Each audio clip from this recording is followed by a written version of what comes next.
Hey there, and thanks for tuning into Taterbrain Pod's YouTube channel. Always cool to link up with and get fellow nerd input. Got another session in the books for your viewing or listening pleasure. So without further ado, another episode in our online 5th edition Dungeons & Dragons campaign within the homebrew world of Daanal Wisech.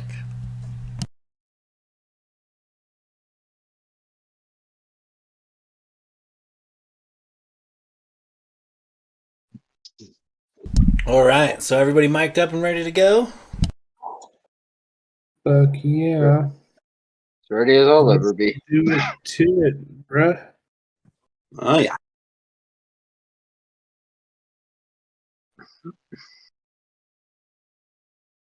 Okay, holler at me if I start cutting out or anything crazy.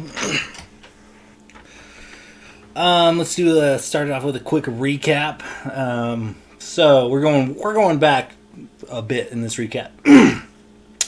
The party, tasked with gathering info on the missing underground river, left the desert village of Hatma in seek of answers, descending into a well and venturing through the mucky terrain in search of the water. The party was descended upon by a hunting party of bullywugs. After fierce combat, the party bested the bullywugs and found an underground waterfall diverted by a man-made hole in a hidden limestone cavern. From the safety of the cavern, the party watched as a pair of traveling caravans headed opposite ways met up and decided to camp together while sharing a few drinks. By morning, the incoming caravan revealed itself to be slavers and began taking captives and looting. The party then intervened. After some intense fighting, the remaining two enemies, one charmed, the other intimidated, yielded to the party. The party then gathered a bit of info from them through various means, torture, as well as a bit of loot, and freed the captives. The captives decided to continue to move on. The party then freed the surrendered enemies under punishment of death, should they ever be seen again. Which they were. The party decided to stash all of their newfound goods within the hidden limestone cavern and headed back to Hatma. Upon arriving, it was quickly discovered that all of the homes were in disrepair, as well as all of their inhabitants, including Gladier's family, had been forcibly taken. Deciding to rest within the trashed tavern, despite the mostly flooded basement and debris, and a slight interruption of you coming upon your and making good on your promise at least halfway to kill them if you ever see them again. The party sets up watch, which is interrupted shortly after the party begins to rest. Locris has discovered a note, and the glow of flames outside is what alerted Gladier to alert the party, and that's kind of where we are now. So the note was left with a dagger in the door of the tavern you guys were resting in, and the glow, I kind of misspoke last session, it wasn't a flaming arrow, it was like an arrow drawn in the sand with, say, like oil that pointed in the direction of where you believe all the captives to have been dragged off to anyways, but a flaming arrow pointing in the direction of essentially kind of giving you a heads up of what direction their camp is in. And I pinned that letter actually so that I wouldn't have to dig it up or type it back in. So if you look at the pinned messages, that is the last final writing of that note you found?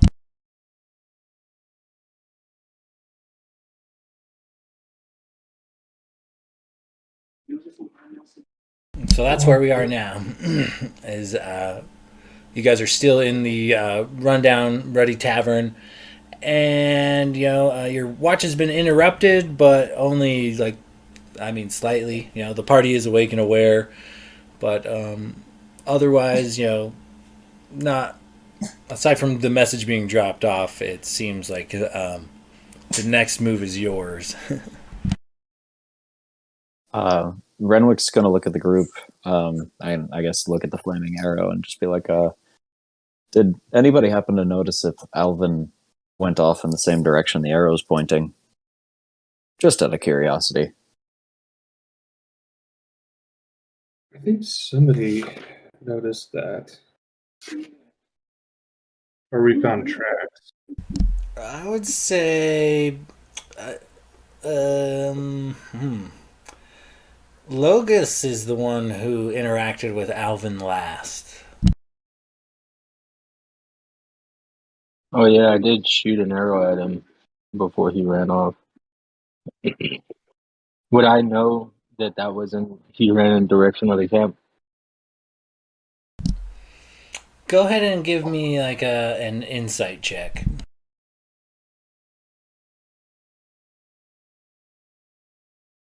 I don't know that it's going to make much of a difference because they know we're coming, but in all honesty, I just like the little fucker, and I'm kind of curious if we're going to be seeing him in the future or if he wandered out into the desert. Oh, there's 16. He was like actually headed out of town, like almost kind of keeping to the road. But when you nicked him in the ear with your arrow, it shifted his trajectory oh so slightly, and he did kind of run off in the desert in the direction of this, flaming arrow. Also, the direction you believe the slavers to have taken everyone.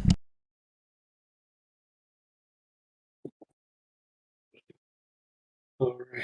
Well, seems like we at least know where we're going now.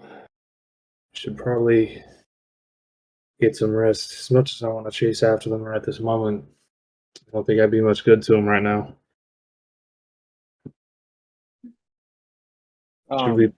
Do I see any tracks running away from the tavern? Like so many, right when you first got out of the well, you made a check and you determined that like there was a massive amount of like shuffling people here. It looks like also livestock. Like you find all kinds of footprints going in all kinds of directions out front of the tavern. More like specifically, do I see shuffling heading off towards the camp?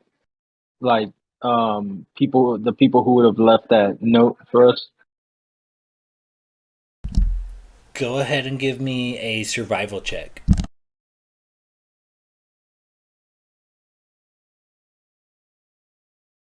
And depending on the role, what I want to look for is to see if they are, if I could maybe different, if they're dragonborn or human or bullywug or whatever type of footprints there are.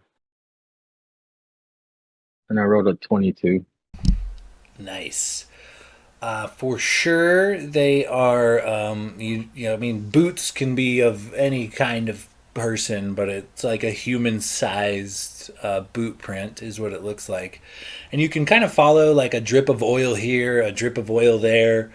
It looks like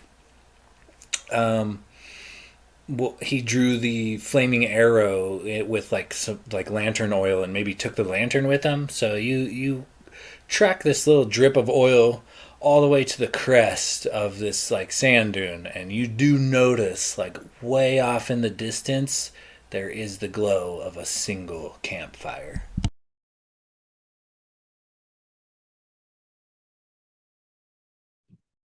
Hey friends, there's a glow of a campfire over there. Do you see? Do you see what I see?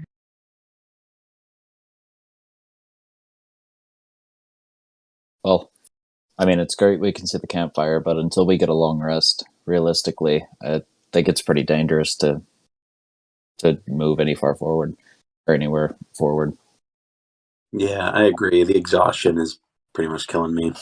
Oh, thanks for reminding me. Yeah, you still got a point of exhaustion there. Damn it, Will! You could have gotten away for it. Locust just gets one too. No, I'm just kidding. I just felt exhausted. Hey, DM, I got a question. So one of my abilities as a Gloomstalker is that I'm invisible in darkness for people who rely on dark vision to see me. Would that just give me advantage on stealth checks, or would we just? So How would we work the way that? people see you in darkness without seeing you, like say if you were in the Underdark or caverns and things, the way that they see you with like say dark vision is less vision and more like think of like how Predator sees the world. You know, like a different vision, like heat vision almost. So people that rely on like sensing your heat, like in the Underdark where it's completely dark and there is no light, you know, a lot of creatures are blind to like the world around them except for they see like an infrared, like heat sources, like but they see it to such an extreme detail, like your like footprints across some stone would leave a slight heat signature, and you know these type of creatures would be able to say track you that way as well. But so it basically means you know you're not able to be spotted so easily by creatures that use this ability. So say I'm trying to stealth in darkness with that, would it just be like they wouldn't be able to see me, or would it be advantage, or would it? How would we work? How would that mechanic work in like gameplay? How would you roll it? Read me the language of it one more time.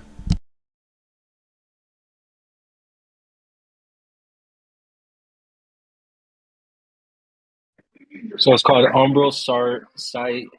While in darkness, you are invisible to any creature that relies on dark vision to see you in that darkness.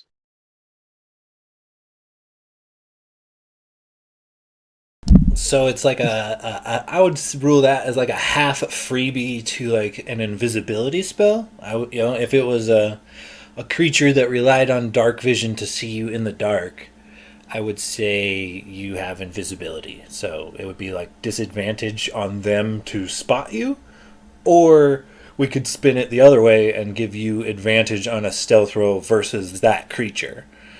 But it would be hard to tell you advantage and regular roll at the same time because like if you had a creature that didn't say need dark vision to see you in the same vicinity, it would be like kind of offsetting rolls. So I mean, I don't know. We'd have to figure it out when we come to it, I guess. But it would be one or the other. You know, either I'd give them disadvantage to find you, or you advantage on the hide. All right, sounds good. I just wanted to clarify if it came up.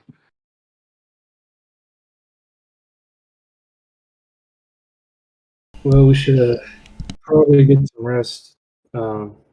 Considering they know that we were in the tavern, we might want to pick another home to hunker down in for the rest of the night. Maybe we can go back to my uncle's place. They got enough room and they got a barn. Relax in there, try and get some sleep and some rest, and then first thing tomorrow morning, move out and confront this big Brucey. Well, I think we might be pretty safe. I mean, the tavern's got 4 walls and only 1 entrance, and they already know that we're in the town, so I don't think it's going to do us much good to move anywhere else. We might as well just camp here. They've already ransacked the entire area, so it's not like we're going to find anything if we go to a different spot. At least here we have access to the fresh water downstairs. You make a very good point. Not only that, but they had every chance to get the drop on us if that was their intention, and they left a note. So I think if they wanted to fight, they would have done so. Yeah, those are very good 2 good points. All right, well, suppose we should find someplace comfy in the tavern then. Does anyone want to take off take turns on watches and watch our back while the other people sleep? I would say like this happened probably only like halfway through yours and Renwick's first watch. So you guys still got to finish out the remainder of the first watch. Oh, okay. No, So so we'll just do we pick up with fresh perception rolls to get through that basically? Yeah, let me get some fresh perception rolls from you guys while it slips my mind from last week. While everyone else beds down for the evening, kind of tell me what and where and how you're bedding down in this currently very trashed tavern. I recall something about like a shady corner and somebody else moving a table between them and the door or something. Yeah, Renwick had found a cabinet behind the bar that he actually is small enough to fit into, and basically just made a bed in there where he can shut it and nobody would know he was there. But when he takes his watch, he posts up on like the back corner of the bar, so he gets kind of an overwatch of the whole room in the entryway, and he'll Before just laying post up with his down, crossbow. Locris is going to go up, or yeah, because there's stairs, isn't there? Like to an Correct. upstairs. There's an upstairs and a downstairs. However, downstairs is an old storage room that's about knee deep in water at this point. But upstairs Alright, is where so- the two rooms are that you guys rented upon first arriving. So Locris is going to go upstairs, put some ball bearings down at the top step, and some caltrops down about 3 steps down in case anybody tries to descend. Kind of Home Alone style Nice. I like it. safety. Yeah. Very crafty. Okay. So, And then I was bedding down behind a table with the table kind of facing the doorway. Blade was going to go upstairs as well, preferably before the traps were laid down, and I guess probably stay in the same room that he and Renwick slept in before. Just trying to find a corner in there to just kind of rest against.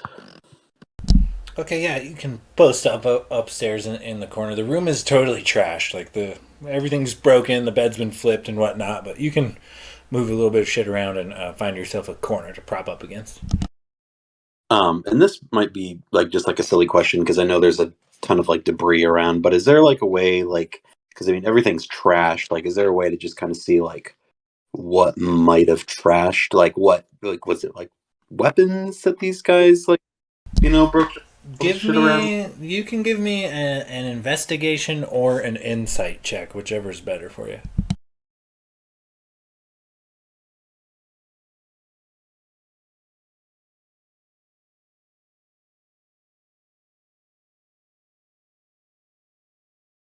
With disadvantage.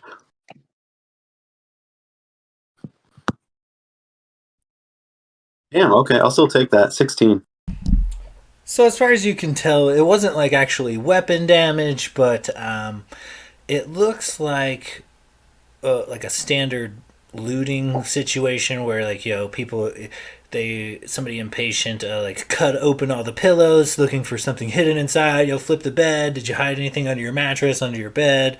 Where's the good hiding spots here? But it also looked like they might have been pissed off and kind of in a rage at things that clearly hold no like treasures or any value. Like say all like the two upstairs windows have been broken out just because so it's like a combination of burglary vandalism going on, but no actual weapons were used. There's a few cuts here and there in materials, but looks like just a thorough search job, maybe somebody looting hoping to get lucky. But yeah, the whole mess is left just disregarded. What looks like they got what they came for, if they got anything.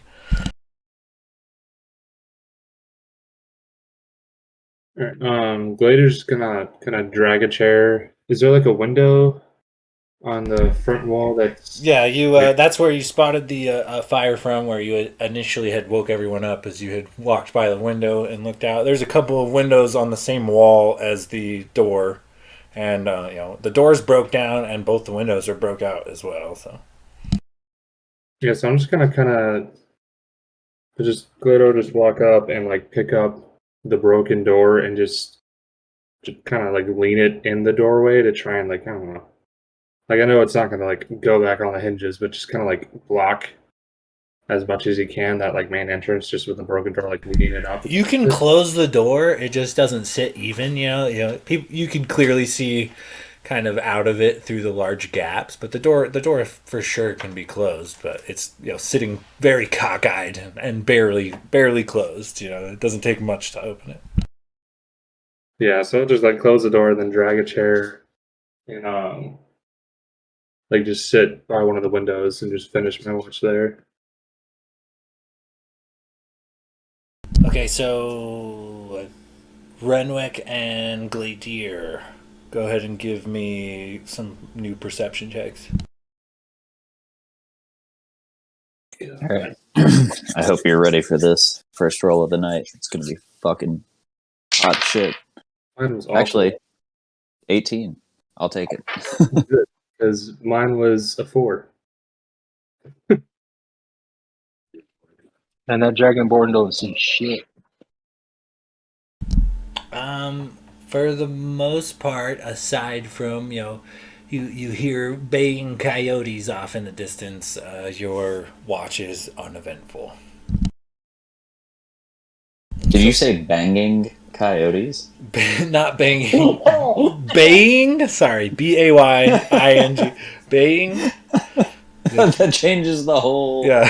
Whole so demeanor. there's some coyotes fucking in the desert, and you for sure hear it. I mean, you get some real good audio on these fucking coyotes, and they are boning down. Like, there's definitely baby Yotis in the future. Like Renwick sitting on the bar, and Gladier's like across the room, and he's like, "Psst, hey, do you hear that?" And he's like, "What? What?" And he's like, "Coyotes are fucking off in the distance." Just Lotus silence is and like, one long howl. the sweet sound of nature always puts me to sleep. Coyotes fuckle. Then Can You Feel the Love Tonight comes on.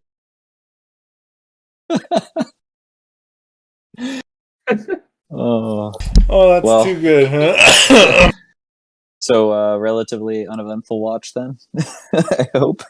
Yeah, I mean, aside from fucking coyotes, there's not a whole lot going on for your watch, particularly. Who has second watch?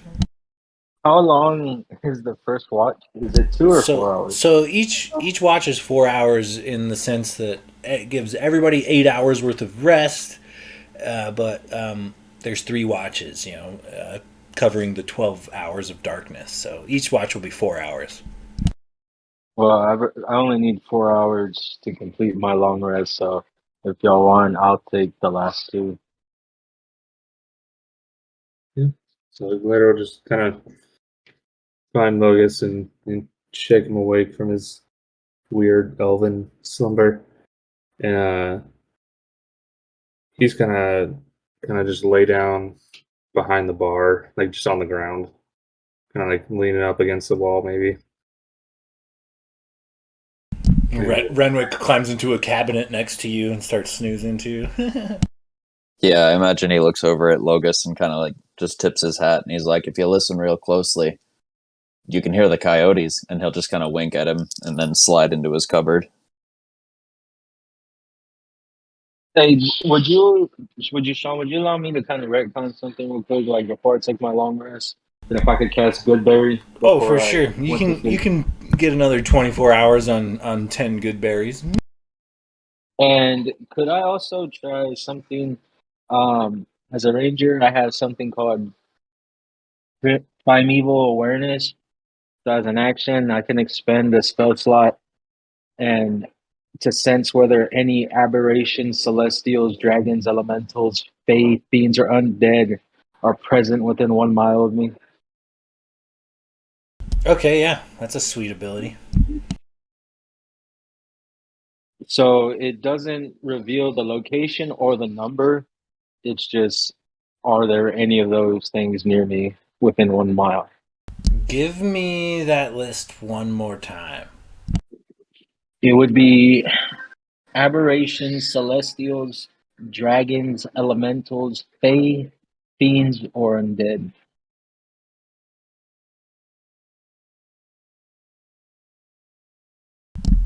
Let me roll the dice here. I'm gonna say on a natural 1. Negative. You don't feel any of those in your immediate vicinity. Logus immediately feels a little more relieved. And then I roll perception for my watch. Yeah, give me a perception check as the rest of your party beds down.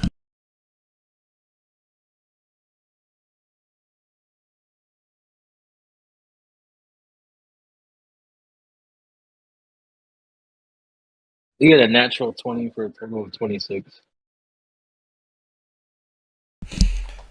So, your watch is pretty much uneventful, but you do happen to notice just at the right time, you're kind of glancing off at the horizon, kind of in the direction you imagine you guys will be heading to go do battle with these guys. And off on the horizon, barely over the horizon, something like shiny and glass must have caught the moonlight just right, and it reflects back at you pretty brightly for just a second. And it's pretty clear that at least one person is watching the building you guys are resting in from a pretty good distance, but the building you guys are in is for sure being watched while you guys are hanging out. Can I tell from where I'm at how far it is? I'd say with that perception check, it's pretty far. It's hundreds of yards.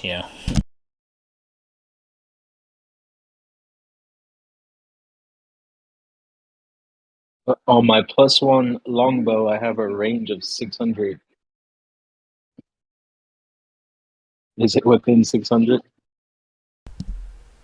I'd say barely. You're on the cusp of being able to hit it if you have 600 yards on your bow. Well, Is it 600 yards or 600 feet? 600 yards is 1,800 feet. That's pretty fucking far. oh, Yeah. well, yeah, it'd probably be 600 feet then. Because, yeah. Because it just says 600, doesn't have the FT next to it. I'd imagine because 600 yards would be pretty ridiculous. 6 football fields is a pretty impressive shot, even for an elf. All right. Well, I'll make note of that and just continue my watch. Yeah, aside from that, it is uneventful. So if you want to take the second watch or wake somebody else up for the third, third watch comes around. I will maintain the third watch. Okay, give me another perception check. Jesus, dude, my perceptions are on two ends of the fucking spectrum. I rolled a natural 20 and a natural 1. Well, I would say Locris was going to wake up from a dream that he wakes up in a dead sweat. So, Locris, you wake up from a dream, the same repetitive dream you seem to keep having for some fucked up reason. And as you wake up, you notice full on fucking Logus is like meditating again briefly. He's like not even paying attention. He's fallen as much asleep as an elf can. All right, I'll take a drink of water, walk over to him, and give him a slight tap on his foot. So, how's the night been? Pretty uneventful, but we definitely have eyes on us. Yeah, that's to be expected. And then I was going to assist him with watching since I won't go back. Go ahead and give me a perception check, a fresh one. Me or give him advantage? That's what I was going for. I'm gonna say for him to have advantage. I think you should make your own roll. His nat one kind of fucked him.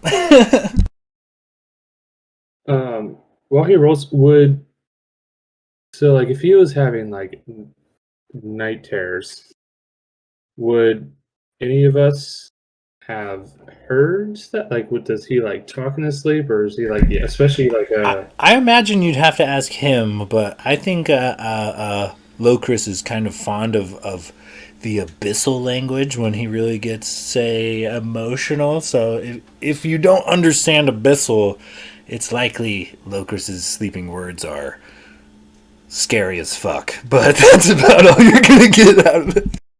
It reminds He me of sounds Little like the Nicky. fucking. Yeah, I was gonna say. like He was Beefy. The It's the like, dog yeah, when it's he's Beefy the sleeping. dog from Little Nicky. Like, that kind of dark shit is what you'll be getting out of, I imagine. You'd have to ask him to verify, but that's what I assume. mainly just asking like if anyone would have gotten like woken up from like, is this like night terrors that like you're waking up No, like it's screaming? not screaming and stuff. It's just Okay, when you've had one of those bad dreams, you kind of Yeah, shoot up and just breathe a little hard. okay, gotcha. I just want to see if anyone would notice it other than you walking down the stairs sweaty. All right, sorry. Proceed. And my roll was an 8 because Avery hates me. Yeah, she does seem to have it out for you, doesn't she? Once again, the watch is pretty much uneventful. Nothing new arises, but Logus does point out to you the glare of somebody watching you. Go ahead and give me, before the watch is officially over, both of you guys give me an insight check.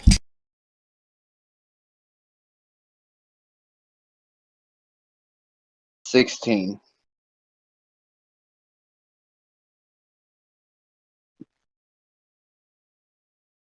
Sorry, coming. I stepped away from my laptop as soon as you told me to roll. A natural 20 for a total of 26. You're pretty confident, both of you got pretty confident, that the what is being used to watch you guys is like a spyglass type of a situation. You know, the glare is coming off of like some kind of scope or spyglass that is, watching you from afar. Was it just the one that I caught? Just the one. And so I know it's kind of far, but would I be able to tell, like, were they perched on like a watchtower, or were they just on a dune in the distance? From where you are, it's like a upward. It's the very very top of a dune in the distance, but it is like you're like in the valley. You know, they're barely visible on the horizon. I know it's a long shot, but with a nat 20, would I be able to see if the watcher is alone, or does he have creature with him? With your elven eyes, you can like kind of get a better view of the landscape, even though it's just such a far distance, and then the moonlight and the darkness, But you kind of know what you're looking for, and your elven eyes reflect the low light just right, and you could see it, but the normal naked eye could not identify it, but. There is, it looks like, to be someone operating the spyglass that's giving off a glare, and next to them, in the dimmest, most faintest of light, you can see like a torch bearer. Like somebody does have a torch, it's just so far away you can't really see it. I'm gonna tell Locris. Well, it seems that someone is watching us from a spyglass of some sort, and then you have a torchbearer, or at least one other person with them that have eyes on us.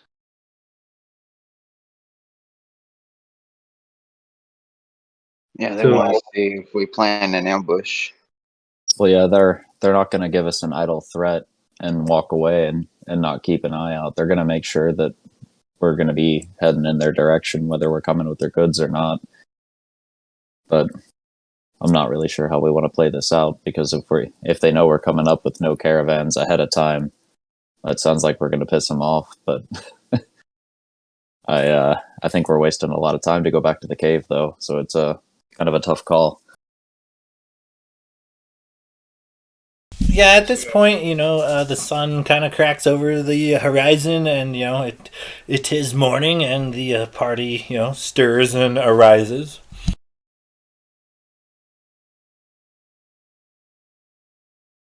I think a Glader would have like woken up just before sunrise, just out of habit, from doing that every single day, working on his uncle's farm. So he kind of would have wandered up to Locris and Logus at the front of the bar and just warning. You guys, night uneventful for the most part. Yeah, it's mating season for coyotes right now out there in the desert, so you might have heard some weird shit. Logus just found somebody spying on us, so we know we got eyes. But they're a good distance away, so I don't think we have to worry about a attack first thing this morning. Hey, DM, with my natural 20, did I see the coyotes fucking? Dude, there's so many fucking coyotes out here. It's crazy. Well, Gladia, you weren't lying about the mating season for the coyotes. I spotted at least 6 pairs of coyotes out there. It might as well have been an orgy. It was insane. Yeah, Nature's just beautiful, even in the desert. learned to sleep through it over the years, but it's definitely a interesting sound to wake up to in the middle of the night. Sounds like somebody stepped on a cat.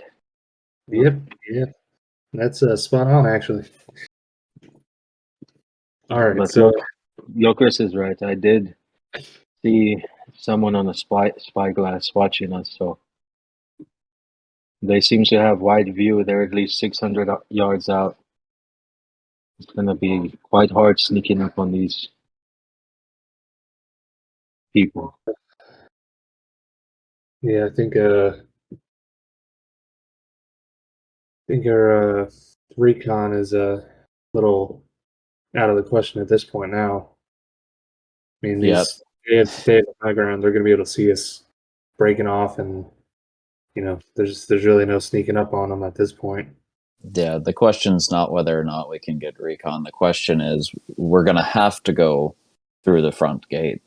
Now, do we waste the time to go back and try to corral all their shit and try to ease the burden, or do we go straight there and work out some sort of apology for not bringing all the shit? Because something tells me if we piss off Big Brucey, we're going to be in for it. I mean, we had enough trouble with the caravan, and if we're walking into their base camp, I would imagine it's going to be a step up from that.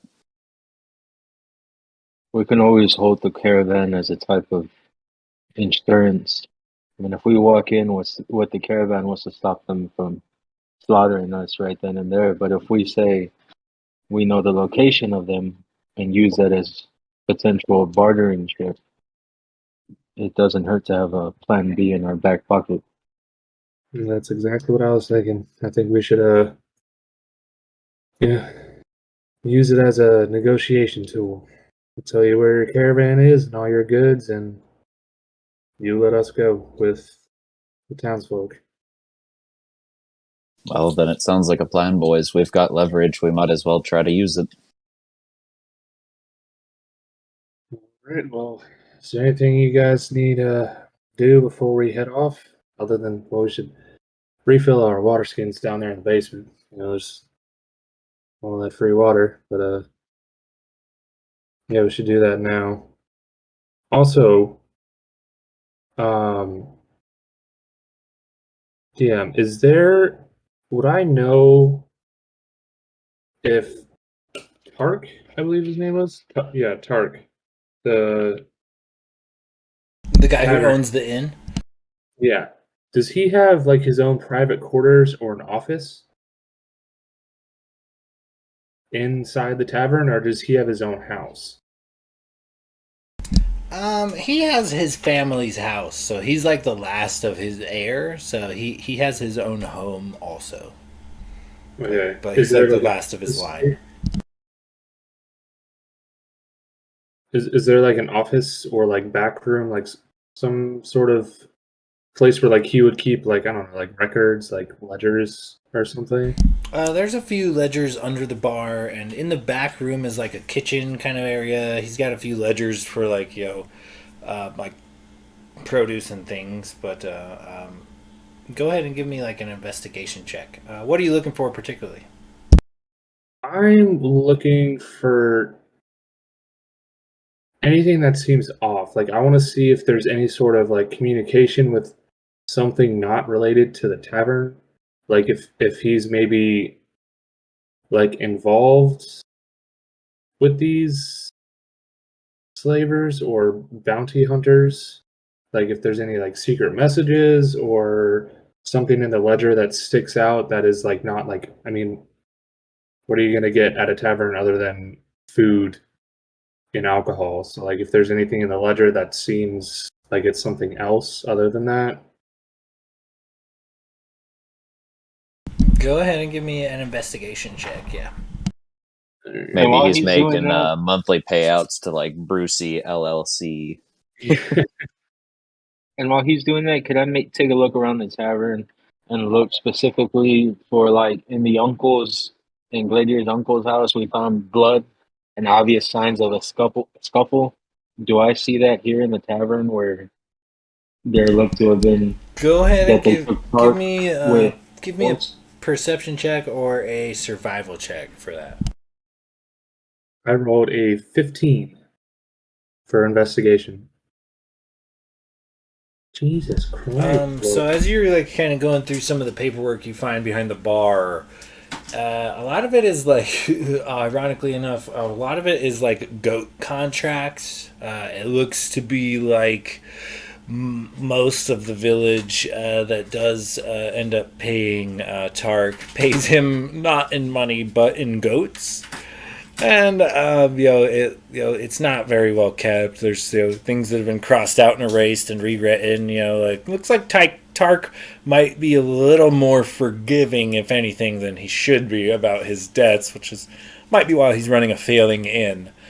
But for the most part, you don't find anything that's dealing with stuff outside the inn. You see a lot of doodles on what should be like official paperwork versus it actually being complete. But for the most part, it's just like order of potatoes, order of ale, slight notes about what merchants may be coming through, and mostly like sad faces on the calendar bitching about how there's no new business in town, and yada yada. You can only own so many goats, etc., etc. Okay, so nothing suspicious. Well, there goes that theory. I rolled a 24 for looking for the scuffle or the blood. There is several points in this tavern where like the shattered furniture, with judging by the blood splatter, it could have been shattered by like somebody getting tossed, like the tossing of a body over a table or into a chair or up against a wall. There's definitely several blood splatters, but also this is a tavern. Fistfights are not uncommon in this tavern or any tavern really. Do dragonborns have red blood like humans, or is it different? I guess it would be depending on the type of dragonborn. Yeah, they range in colors from various metals to everything in the rainbow and back again. There's red ones, white ones, green ones, blue ones. Bronze ones, brass ones, gold ones. Yeah, I guess there could be other variants of blood. Maybe one bleeds green or blue or purple, but I'd imagine at least most of them will probably bleed red. So with a 24, do I see maybe blood that looks fresh? Maybe like in the main tavern or in his office or something?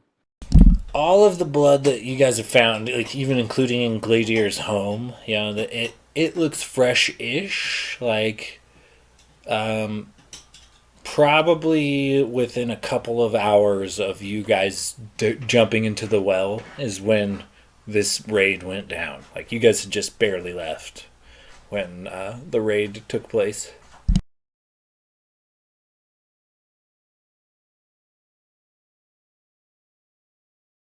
All right. Well, there seems to have been a major scuffle, at least in the tavern. There's multiple points of blood spots here. Could be Tarks, could be some other people who are in the tavern, but there's definitely blood spilled here. All right. Well, there's nothing else we can figure out here. Is there anything else you guys want to investigate, or should we head off into our possible doom?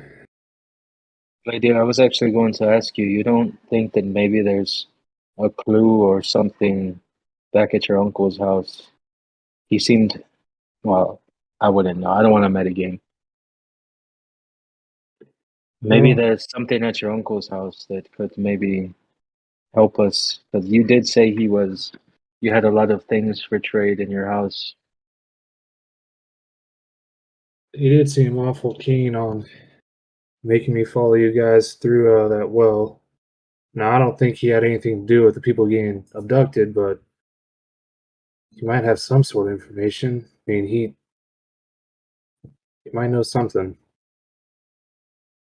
I mean, we can go investigate real quick before we head off and see if maybe there's any sort of information. If anything, we might be able to gather some supplies. I'm not sure exactly what he has in his stores, but we Well, might be able if they haven't ransacked it, that is. But Mm, we might yeah. as well swing by, and we'll make that our pit stop, and then we shouldn't waste any more time getting to this Brucey fella. Something tells me the longer we wait, the more pissed off he's going to be. Meanwhile, it's all going on. I would imagine Blade is probably still asleep upstairs. Like that's Has anybody seen Blade?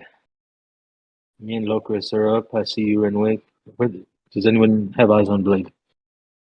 He's probably Oh, it's a good movie though. I can't say I've seen him. Glitter would just walk upstairs, try and find Blade. Just a loud. As thump. you start up the stairs, Renwick calls up, and he's like, "Oi, mind the caltrips."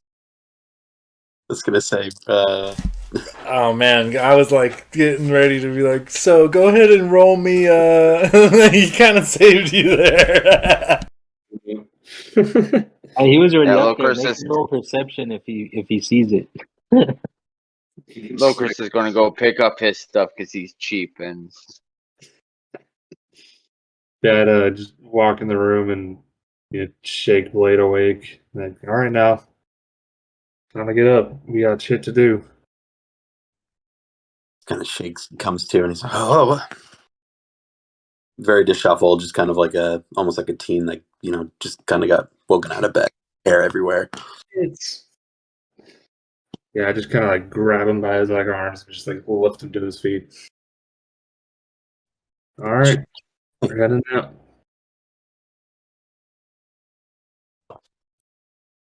And Blade will follow. As we walk outside, can I see if I still see the spyglass? Are they still watching us now that there's daylight out? Yeah, if I can see a little better. Go ahead and give me another perception check as you guys kind of form up to go out there, and go ahead and give me a marching order as to how you guys go out there as well. I rolled perception for Renwick because I was actually about to say the same thing, and I rolled a natural 20 for a 22. The answer is for sure. Yeah, had a feeling. So he walks out and puts his hand over his eyes to block the sun and sees that glint off in the distance. And he just waves and blows him a kiss. And then he'll look at Gladier and be like, "All right, big man, lead the way." Yeah, Glader would take the lead because pretty sure they don't know where his house is. So he'd be up front. leading. He have his shield and Kopesh out at the ready. Kind of sweeping his eyes across the road. Checking alleys and whatnot, make sure that nobody's popping out to jump us. I'd like to be right behind him, kind of like the eyes for him. Just the one keeping an eye out for him. Okay, so I got Gladier up front. I got Logus a step behind him. Who is behind Logus? Locris will come out last, just kind of as a small meat shield for the back of the party. Yeah, Blade would probably be second to last out. Just kind of slow on waking up still.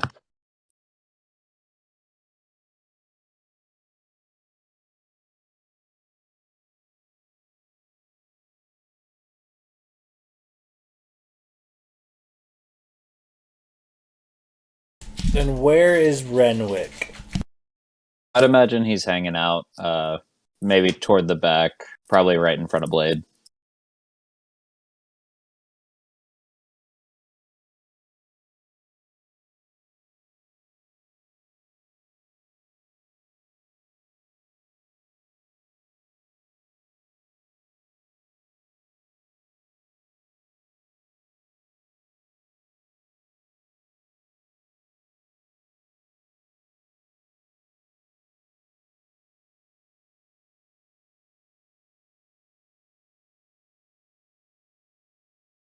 Okay, so as you guys the sun comes up and you guys head in the direction you believe everyone to have gone.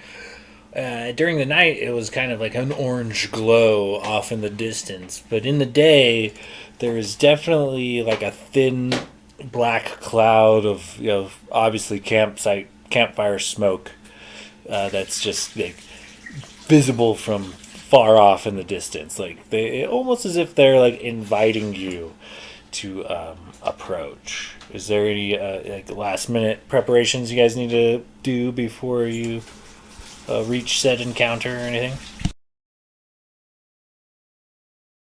Well, I think we were going to Glader's home before we headed off to the encampment. Yeah. Oh wait, so in last session didn't we swing by the house because that's how we found out that Carrie got taken and we found like some blood splatter on the door. I think we already checked your uncle's place. Well, we did, but we just kind of saw that we went to see if they were there. We saw they were taken, and we ran to the tavern. I think we were gonna go back and look for supplies and maybe if his uncle left him anything behind specifically for this. Yeah, I don't know if we really investigated thoroughly. I just kind of walked through and saw the blood splatter, upturned mattress. I found the painting in Kiri's room. Or we can just head straight there. I'm good with either, but I don't know if we really investigated too deeply into the house. Well, yeah, Uh, we'll swing by and just have everybody roll like a passing perception. We'll like raid the house real quick and then get on the road.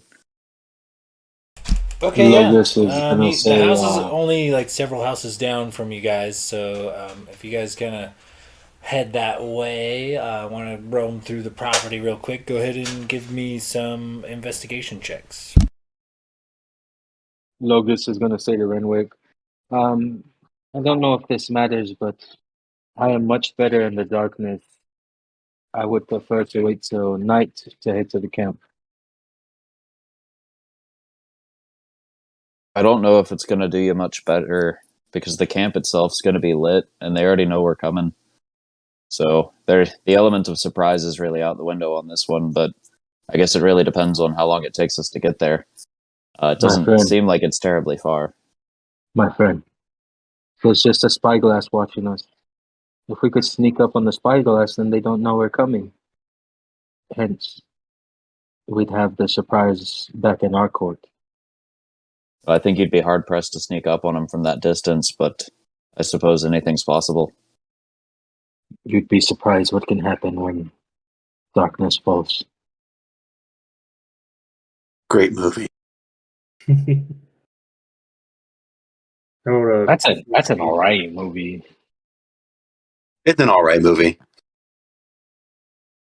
I love Darkness Falls. That movie terrorized me as a child. I literally would not be in a room with at least like a tiny light source for like a good year after seeing it. It freaked me the fuck out. Lights Out. You ever seen Lights Out? That one freaked me out even as an adult. My mom let me go see the remake of The Exorcist when I was like 13, bro. I slept with the lights on for like 3 weeks, and I went to church every Sunday for like fucking years because of that movie.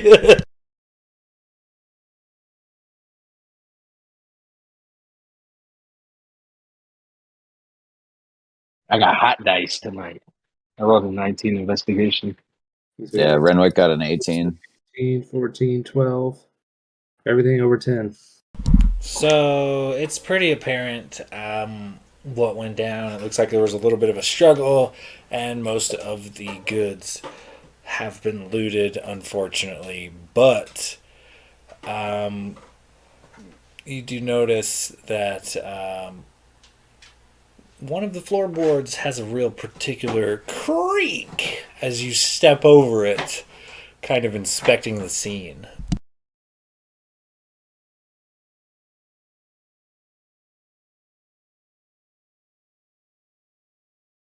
Yeah, I think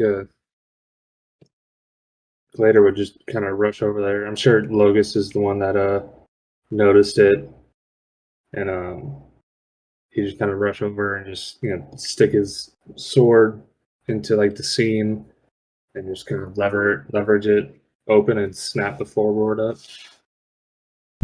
Go ahead and roll me a D100. Oh shit!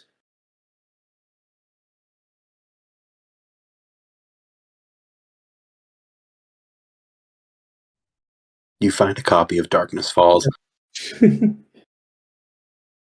On VHS. We've already rolled it. Hey, we've already rolled a 27 on this D100, so roll again. Yeah.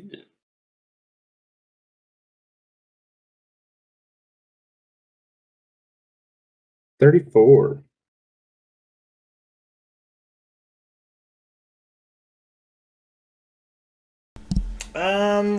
Amongst a old a copper blade. It's a dagger. It's not copper. Sorry, it's like a brass, like ceremonial dagger, wrapped up in kind of like an old cloth. With this dagger is another standard potion of healing, 2d4 plus 2.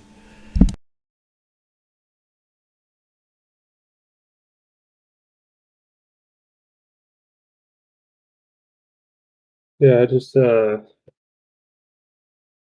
take out the dagger. Does it look like are there any like markings on this ceremonial dagger? Like any specific like runes or stuff like that? Or is it just kind of like a ornate brass dagger?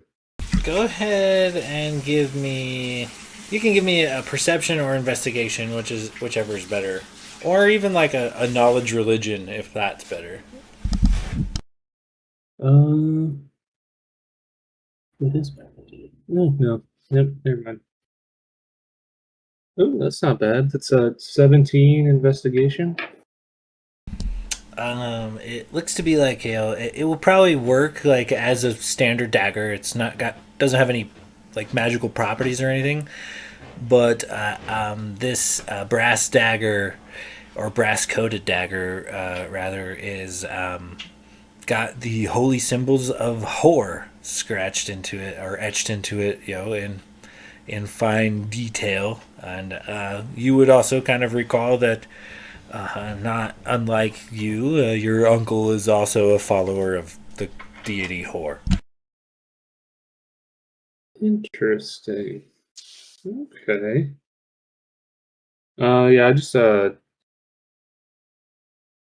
stick the dagger into my belt and hold out the potion. Does anyone need this? I think I'm pretty stocked up on healing goods. I think we all have one, and it doesn't hurt to just keep it in your pocket in case something crazy happens. You being the big guy, you know. All right, sounds good to me. I'll take it. Not gonna say no to that.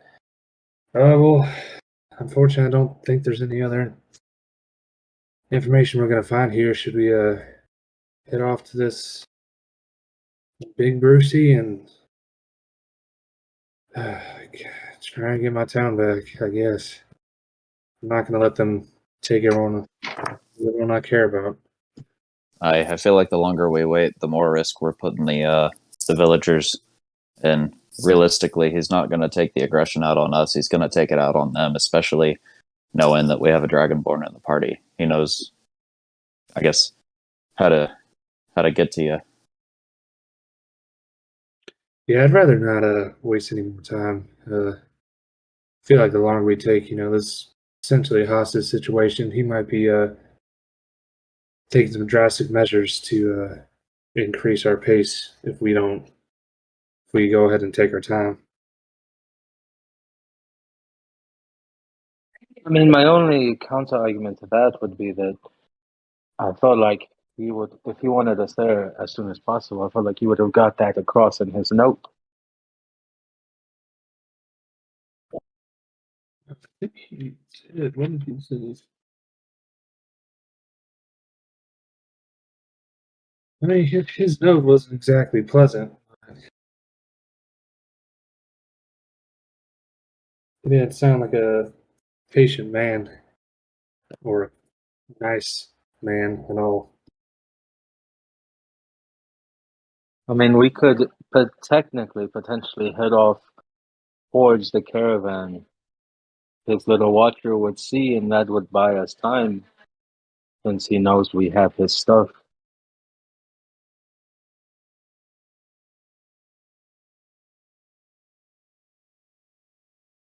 No, no, I'm just worried that if they see us walking in the opposite direction, that it would not end well for the townsfolk. I don't think he would take such drastic measures when he said to bring every last one of his things back. Yeah, but they might move if they see us just walk off into the sunset or sunrise off in the opposite direction of where they are. They might think that we just said screw it and just leave and take the townsfolk back to the Silver Queen, who is going to offer a reward for them because they are quote unquote rebels. Well, in the case that we think that Alvin said something, he would have said that we stopped him in the desert on the caravan, so Brucey would know that the caravan is not with us in town. We would still have to go get it. It would buy us time, Well, is like all I'm saying. that also takes away our negotiation tactic. What if we walk in there, hand them the caravan, and then they just kill us all? We have no leverage at that point. I'm not saying that we bring the caravan, I'm just saying we buy time by walking in that direction. So we're not walking in when the sun is full and light is everywhere. And for me and our little friend here, stealth is less of an option when the sun is out and eyesight is much better, is all I'm saying. If the party wants to go now, then of course we go now. But darkness is always our friend in these type of situations. I do see what you're saying. I'm just worried that the longer we take, the harder it's going to be for us. Like we might get an advantage being at night, but then like does the advantage outweigh the cost that might be there?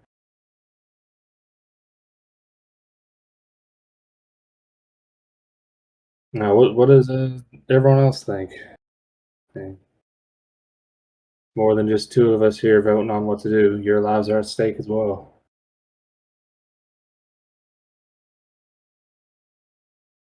Okay, sorry, I'm back. So I still could hear. I was just AFK. Yeah. All right, so what's the plan, gentlemen? I think I have a marching order. Well, if I'm not mistaken, Alex posing the question, but Renwick's going to speak up and be like, if I'm being honest, if I'm going to be risking my life, I'm going to risk my life for the greatest number of people I can. And with people like this, we don't know what we're dealing with, but something tells me he's more inclined to lose a slave to killing him himself than he is to letting one go free. So I really think that we need to do our best to get there as soon as possible to secure the safety of these people. Yeah, I mean, I think Blade would agree. I mean, because obviously Gladiator would want to get there as soon as possible. So I feel like it would just be kind of we'd be going there ASAP.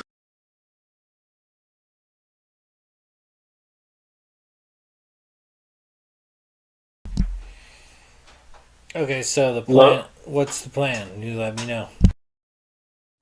Logus is gonna say to Gildir, you know, my friend, I want to apologize. It is pretty insensitive of me to ask you to wait for darkness when your entire village and family is captured right now. I will follow whatever you think is the best plan in this situation. No need to apologize. I do understand you're trying to. I mean, we're all just trying to find the best option to sort this out. But unfortunately, I truly don't believe time is on our side with this. I don't know if we have time to wait. If we did, then I would be all on board because I've seen you. Well, rather, I've not seen you in the dark, and I understand the advantage it gives you, but I just don't believe time is on our side with this one. Okay, Sean, with the spyglass, do they get? I get the sense that they have a view of the entire valley, or is it like attached to something, or is there like obvious blind spots to how far they can see or look in a certain like to left or right? Give me another perception check.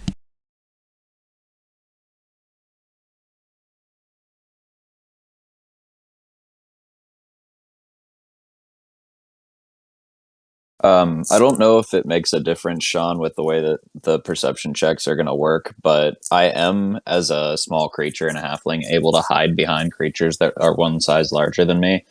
So if I'm in the middle of our group, perhaps I'm a little bit harder to see. I just wanted to throw it out there as like a racial trait. Okay, yeah, duly noted for sure. With a Well, 10, Logos, unfortunately, it was a lot easier to find the glare of that scope in the evening light. In this bright sunshine, it's kind of difficult. You don't really see it. All right, so I think we're heading off. Yeah, we probably the same marching order. I'm assuming as we make our way towards. Unless anyone else has anything else they want to do.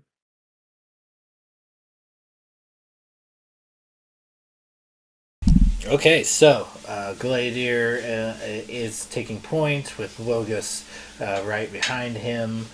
Slightly behind Logos, we have Renwick, followed by Blade, followed up by Locris taking up the rear. So, as the party kind of marches forward this tower of smoke in the distance, the sun does continue to rise, and it does quickly become hot. So you could see how traveling in this kind of weather would be difficult. But luckily, you don't really have to go that far. As you approach this scene, let me go ahead and get perception checks from everybody as you kind of approach this encampment.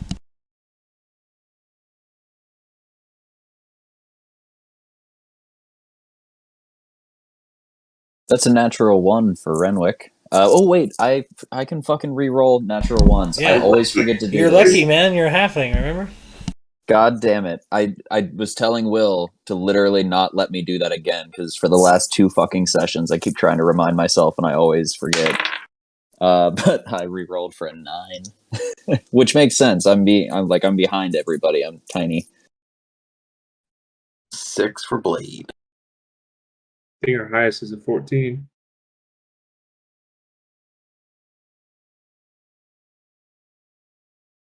Okay, yeah. Logan's rolled a 14 as well. That's our high one, is the 14. Yep. Next highest was mine, 13. Locust 11. 6 and 9. Unintentional, but 6. Yeah.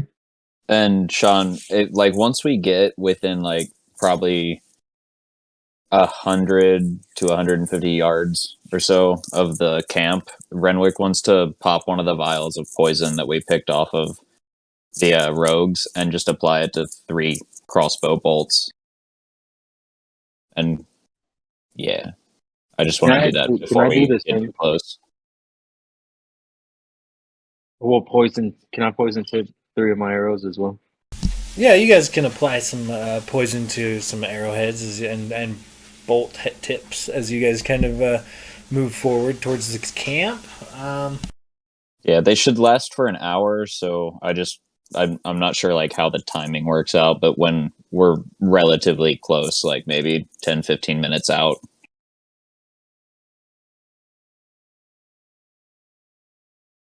Okay, so as you guys get close to the camp, you notice 7 wagons lay circled up around a large fire, 3 of which are little more than mobile cages, thick iron bars, and a trio of large locks on each door. Each cage is filled with people bound in manacles, a dozen or more per cage, man, woman, and children alike. Silver runes spell something in Draconic, obviously Draconic, upon both sides of these cage carts. You'd have to move a little closer to actually decipher it, but Draconic has a clear, writing style. And the other wagons appear to be kind of similar to the ones you guys previously encountered, the ones that were posing kind of as iron ore merchants. And as you guys kind of get close, you hear a loud voice shout to you, "Halt there, heroes! Glad you came." So I can't read the runes from here. I can maybe with a successful perception check, but you're kind of at a distance and a weird angle. As we Draconic approach, as well. as you approach, Locris is going to cast Armor of Agathis on himself.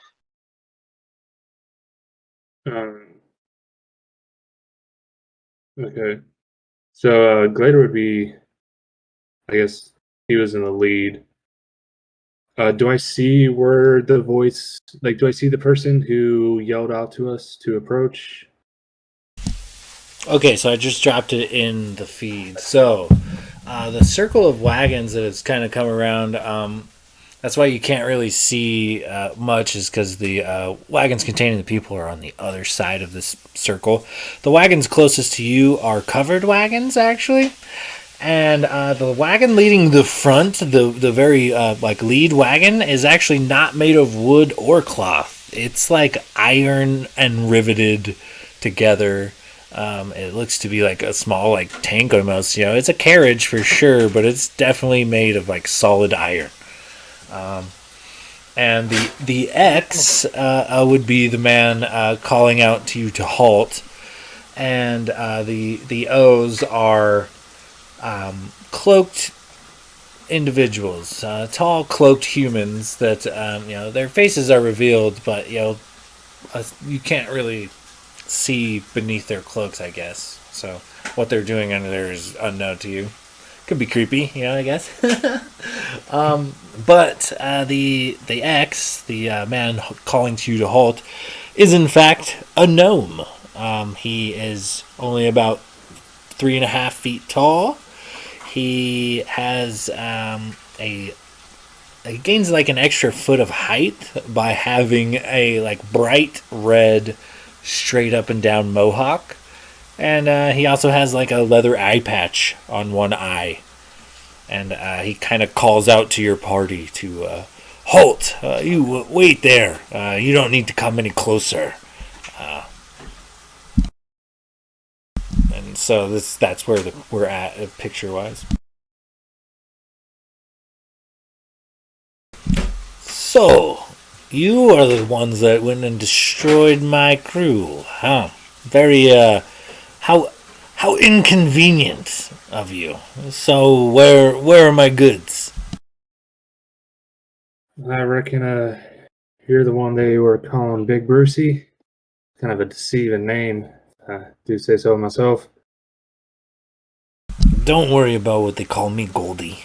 You're regardless of how this ends, you are fucking coming with me, alright? Now, I can tell Outlanders when I see them. I've been working in Hordenshire for a while. So, just in case you guys aren't clear, I'm going to tell you this one time, I'm going to tell you this one time only. Brucey is the law, and he flicks the badge that you guys have already taken a few of them, but you notice that the little star-shaped badge, kind of like a sheriff's badge, on Brucey's chest, happens to be made of gold. And he flicks his, and it makes a loud little ping. He's like, I'm the law around here. I get to say who's who and what's what. And his kind, he points to Gladier, are all rebels. So, I'm going to give you guys a pass because you're not from here and you don't really know any better. You know, I'm a generous guy. But, he's a rebel. He's wanted by the local leadership here. I'm taking him in. Now, you guys could walk away. Or, I figure if you walk away, you're just, civilians. But, as far as I'm concerned, anybody aiding and abetting a rebel is also a rebel. And then he kind of points over his shoulder to the cages of, the villagers of Hotma he has. Says, there's no way this guy has lived here for years, and none of these guys noticed that he was a gold dragonborn. All of them are rebels, or rebel assisters associated with the rebels, and he is coming with us. Now, you guys get a free pass. You could just leave, but yeah, you're aiding and abetting, a felon, and I have to take you guys in too. So you get one shot. Leave us the gold dragonborn and go fetch my goods, or we see who's quicker here and now, on the draw. And he kind of looks at you guys. You notice the guys that are circles on the map are, definitely making their presence known to you. They are, I don't know if they're trying to be intimidating or whatnot, but they are definitely aptly watching the situation. Could I tell, like, how the others were bards? Can I tell if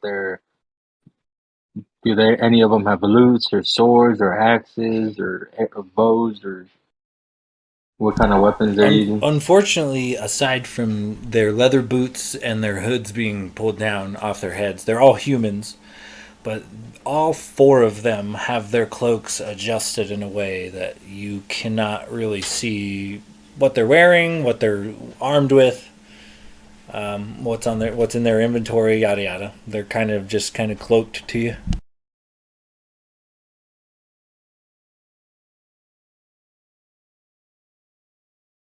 Well, Gladiator, it seems that our friend has taken a special interest in you. Should we hand you over, or seems like it's either hand you over or fight? Now, Brucey, how badly do you want this caravan? It seems like you need it pretty badly if you're willing to sit here and wait for a couple outlanders to bring it to you. What's in there you need so bad? I mean, they'd be assisting the law and, doing a righteous deed by Her Highness. So really, maybe there's a reward in it for them for returning some, lost and or stolen property. But it's more supplies, man. I paid for that shit. I paid for those wagons. I paid for that gear. We're an independent. I'm not telling you shit, Dragonborn. You're about to sit and rot in one of my cages. You guys got 10 seconds. What are you doing? You with this loser? I'm gonna get taken into justice to see the Silver Queen, or you can walk away. Your call. But I'm taking this fucker in 10 Locris is going seconds. to Locris is going to start walking up and just kind of crying. I don't know what's going on. I met these strangers. I didn't know I was breaking the law. You're a sheriff. Do you need a deputy? He commands you to stop. You stay where you are. I don't need any of your kind. We don't get along well with your abyssal nature. But that's why I'm perfect. You see, after all, who gets in trouble the most? It's the tieflings, right? So isn't it good to have one on your side who can help you infiltrate and take down these other demons? Listen, I got enough assholes to watch my back for daggers. All right, I don't need one more. Fellas, take aim and let's get this done. So, you notice that did you move a little forward? I assume, Locris. Yes, am I within 30 feet of him? You're just outside 30 feet. If I moved you up to kind of by Renwick, but you're still just outside 30 feet of him. Okay. He kind of just raises his fingers into the air and gives it a good snap. He snaps his fingers and quickly dives into something in his breast pocket, which turns out to be a potion. And he pops it, starts chugging away, and with Renwick fires a bolt as he lifts the potion to his lips. Okay, go ahead and give me an attack roll. With a big swig of this potion, he fades out of existence in a quick bloop. He is no longer visible. That is an 18 for a 25 total. But I think you get advantage because you specifically said that you were hiding behind us, and it would be sneak attack as well. If it's with advantage, the second roll was lower, so 25 to hit. 25 to hit for sure hits. Sweet.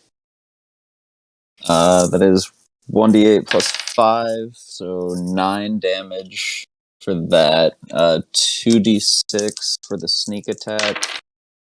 So an additional 8, so 17 damage, and that was poisoned. So I have the poison vial. He's got to make a DC 10 Constitution. I had it up right here. He's got to make a DC 10 Constitution saving throw, or he takes 1d4 poison damage, and the poison retains potency for 1 minute.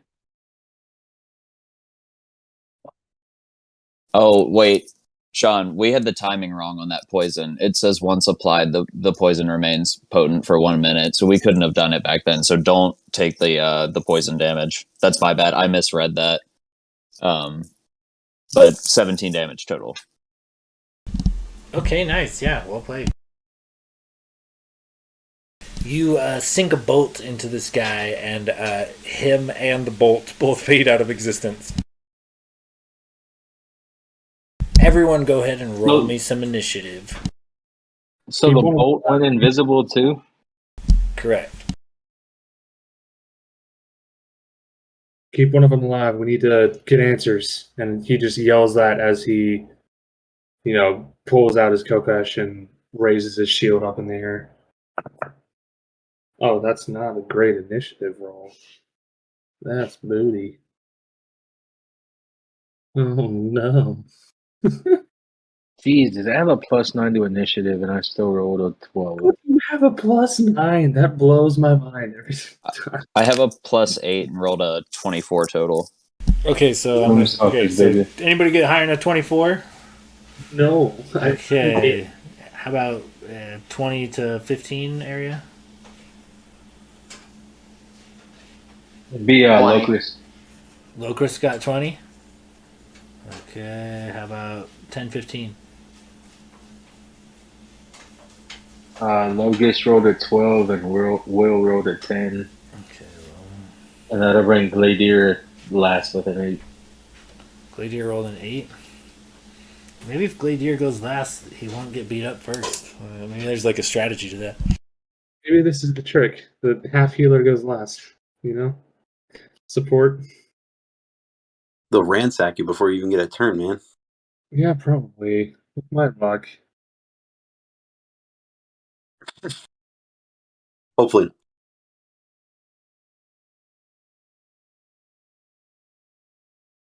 Oh man, I rolled garbage on some of my initiative. You guys are gonna like this one.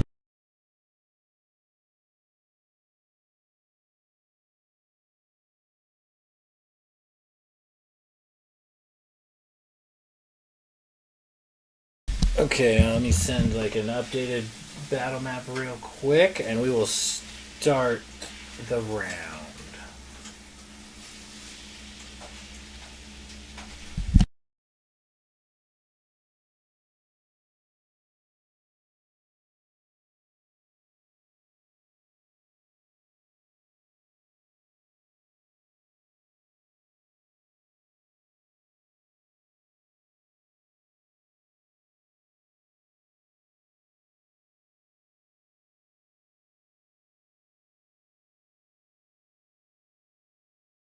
Okay, so Renwick, you are at the top.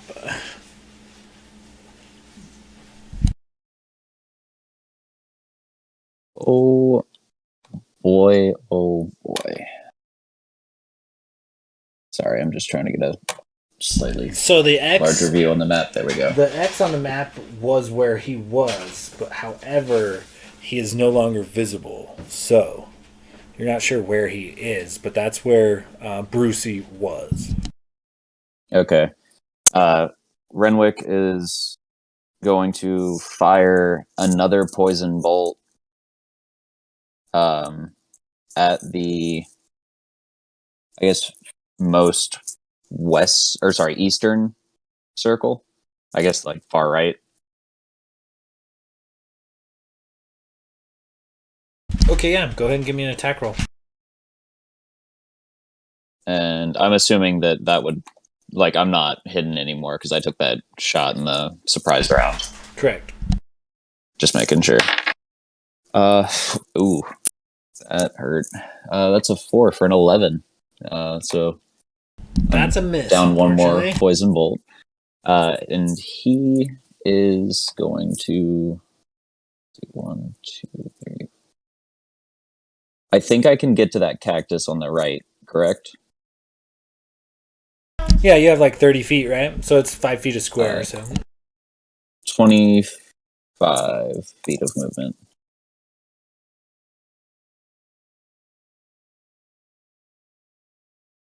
okay, yeah, you take a shot, which kind of sinks into the caravan behind it, and then you move over kind of behind the cactus. Take a few steps. And I'm gonna bonus action hide. Okay, give me So- a stealth check. Say 15 for a dirty 20. Okay, nice. Well done. You kind of find a nice position behind this cactus. Moving on down the line, Locris, you are up. Renwick takes a shot and takes off running to the side.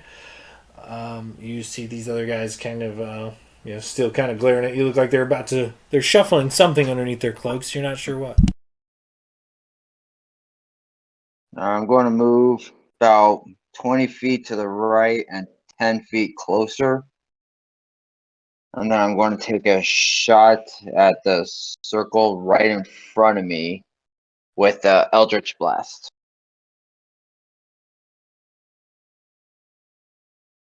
Okay, so just to be clear, you're moving kind of in between. You're moving to the other side of Gladier, correct? No, Okay. stage right. So So if the top of the paper is north, it'd be west. okay, so how many? Give me those movement squares again. About 20 feet, so about 3 to 4 squares, and then just 2 squares up. Okay, 2 squares toward the caravan or away from it. Yes, towards the caravan. Okay. All right. Just making sure I got you in the right spot. All right. Go ahead and give me an attack roll. That is a 15 to hit. That will hit. Which one are you aiming for? The one right in front of you?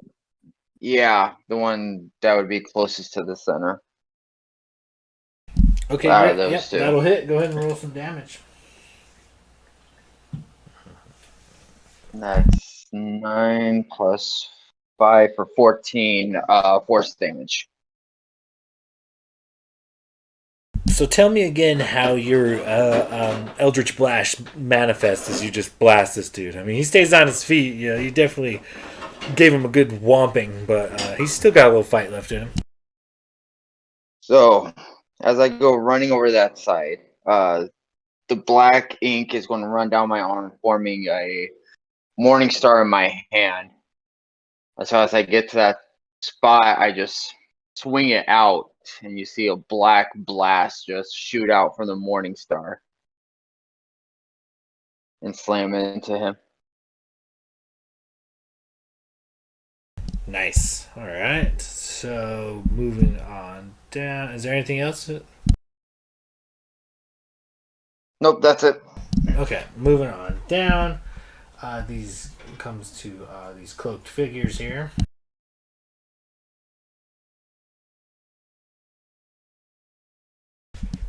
They kind of since they're so close to each other, they just kind of reach out and grab one another's arms. You know, like they the ones to the left and the ones to the right, just kind of almost like they're holding hands, but they sing to one another in a quite magical tune. Fear not your growing fragility. Hear my words, enhance your abilities. And all four of these dudes, from underneath their cloaks, are now like the most swole, bodybuilding looking type of sons of bitches you have ever seen. Like, what is underneath their cloaks? Their leather armor has expanded to the full grasp that it is possible to expand. It looks like their armor barely contains their massive, muscly figures, and all four of these bards suddenly become very, very, very fit. And aside from that, they all draw weapons, and once again, hum a little ditty to one another. Something along the lines of you swear you can hear them whispering poetry into one another's ears about feeling inspired and their deepest desires and whatnot. And they're once again you notice something like magical about the way that their eyes widen and pupils dilate. Their movements suddenly become much smoother. And these four super jacked bards make a bit of a movement towards the party. I'll send an updated pic in the battle map, but that's their turn for now.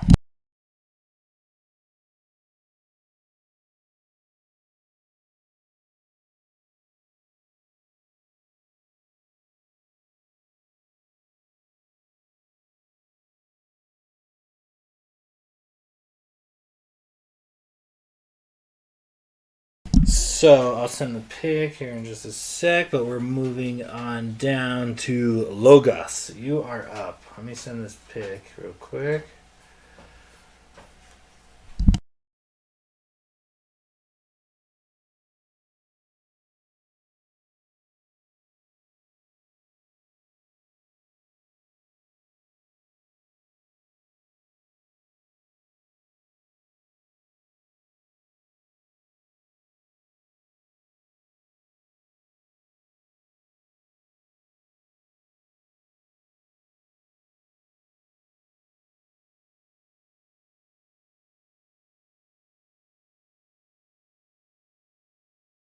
Okay, so Brucey is nowhere to be found, and these jacked ass bards. Two of them approach Locris, two of them approach Gladier.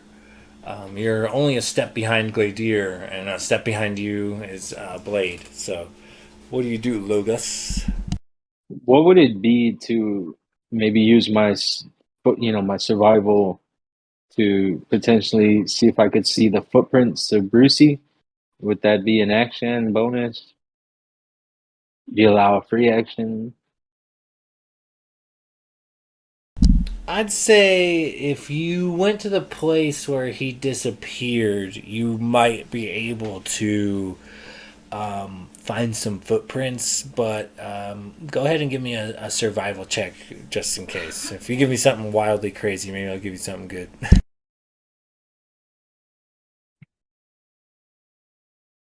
22. I mean, it's pretty clear that a lot of high foot traffic has gone through this area recently. So, like, picking any one person's trail is kind of difficult. But you swear that shortly after Brucey went invisible, you saw a weird, like, splash of sand headed potentially in the direction of the metal carriage. Metal carriage. God, he's probably got something in there. Uh, is there anything between me and that metal carriage? A fuck ton of sand, like a lot.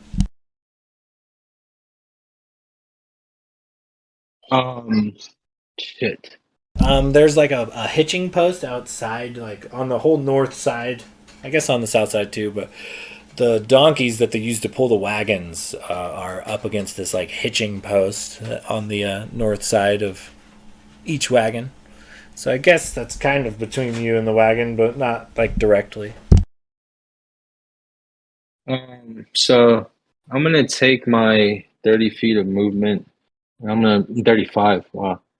I'm gonna take my 35 feet of movement and I'm gonna start moving towards the metal thing, but like maybe around if I have to, so I don't get in melee with anyone.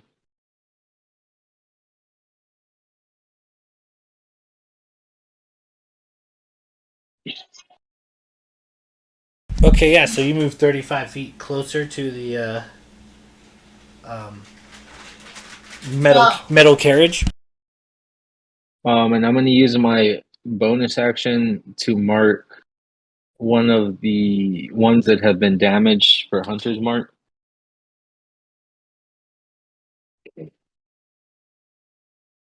Okay, yeah. I put a blue dot on the one that Locris just blasted with his Eldritch Blast. And I'm gonna use my 2 actions to attack him. You have 2 actions or 2 attacks? No, I get 2 attacks with my. Okay, yeah, sure. Go ahead and give me a couple of attack rolls.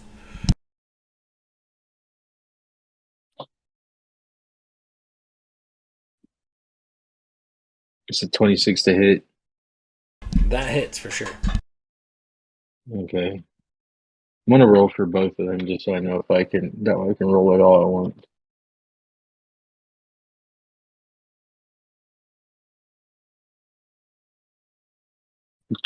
No, I wrote that wrong. It'd be a 12 because I got a plus 10. Does a 12 hit? 12 just misses, actually. Mother. Let's see what that means.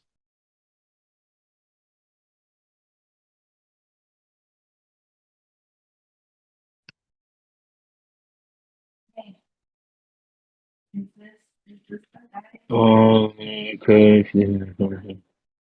All right. So I'm gonna roll. Ooh, rolled 8 plus 6 for a total of 14 plus the hunter's mark. Oh my gosh, I rolled max damage on all of it. So that's 20 points of damage to that one bard. You hit him like perfectly square right in the back of the noggin, and you drop him like a lump of fucking coal. He's done. You drop him like a wet sack. He hits the sand in like a lump, and his huge swole body reverts down to a normal sized human body.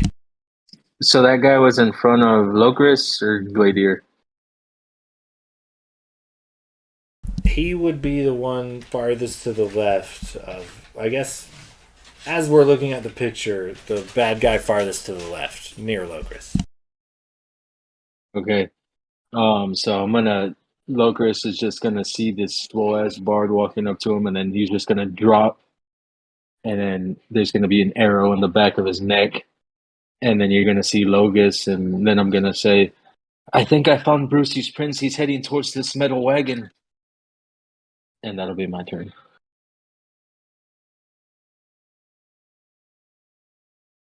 Okay, we roll up next with Blade. It is your turn next.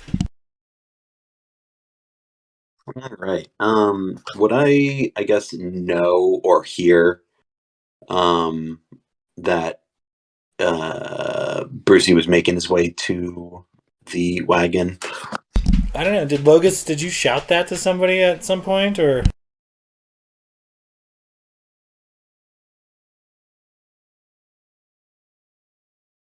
I don't. I think he yelled it out. Yeah, I'm pretty sure Logus yelled something about him making his way to the wagon. So. Yeah. All right. I guess I'm going to cast a first level spell if possible. This might not work, but I'm going to cast fairy fire, kind of right in front of the cart or the wagon there, the metal one. Which, Okay, read me the language of fairy fire real quick. yeah, so it's like it's a 20. I have a 60-foot range on that, and it's a 20-foot square.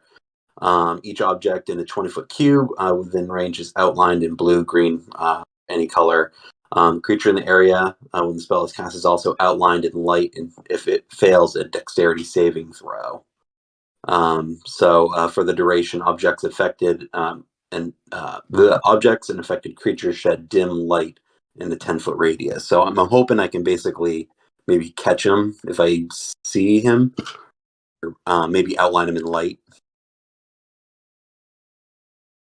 Okay, and you have like it's like a 20-foot cube that you can affect with this spell. Correct. Yeah. Okay, I'm gonna leave it up to, I guess, where do you want to center this cube, real quick? Tell me that. Let's go. So it's gotta be 4 feet by 4 feet, but you can put it just about anywhere. Within 60 feet is what, like 12 squares of you. So you got to keep it to within 12 squares of you, I think.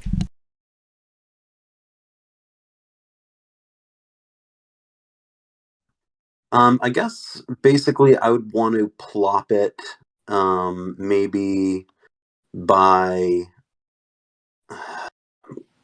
I guess on the picture basically where that I don't is that like I can't remember, I don't know what that object is right above that cart there. Is it like almost looks like a little post or Yeah, like a hitching post for their donkeys. yeah, something like right around there, maybe like that square, like with that post and the one basically the square right in front of the carriage there, right atop of it.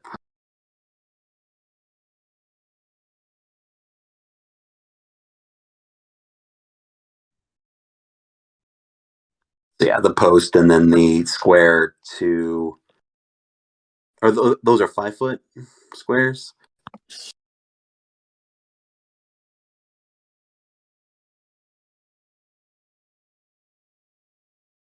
Yeah, sorry, yeah, they're 5-foot squares. Okay, yeah. So I guess just basically right. If it's a 20-foot box, So right in front of that, basically starting with the where that like the post is, and just down right in front of the top of the wagon there. And I'll move up if I have to make that range work. Okay, yeah, I think you got it. Looks pretty good. So what do you need from me for like a deck save from somebody inside or something like that, or? If he's in there, I just need a dex saving throw. 15.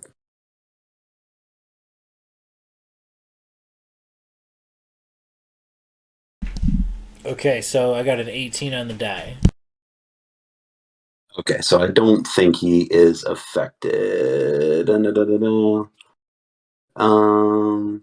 I don't think it affects him. Damn. So close. Okay, well, I think you might still have some movement left or something. I guess I will. Do, do, do, do, do. I guess I'm going to give Gladier some inspiration. Nice. How does that manifest? And what's your inspiration die? So never mind. That's pretty cruel. I guess I would just basically say something along the lines of the best music is the screams of our enemies. Go and get them.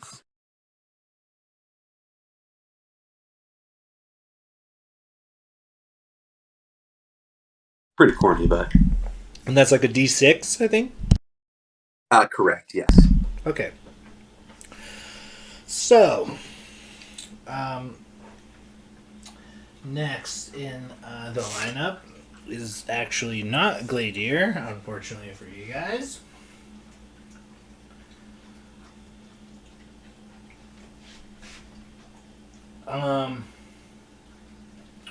As combat kind of starts, something from inside the covered wagons is pulled, and a few flaps open right up wide, and hiding inside are other.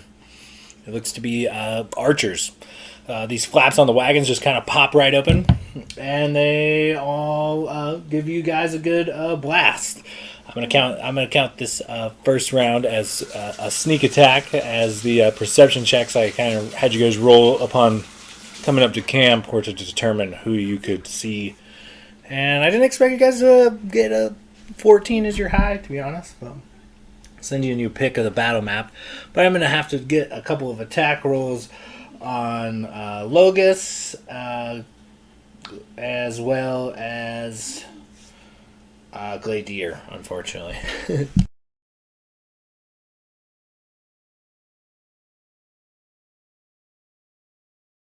Logus and Gladier, what is your AC real quick before I start this barrage of doom? 17 right here. 24 for Logus. I'm just kidding. 16. Like, damn, Logan's been eating his Wheaties.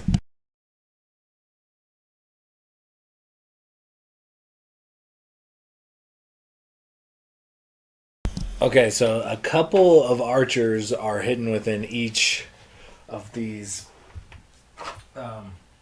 wagons, and they unload. So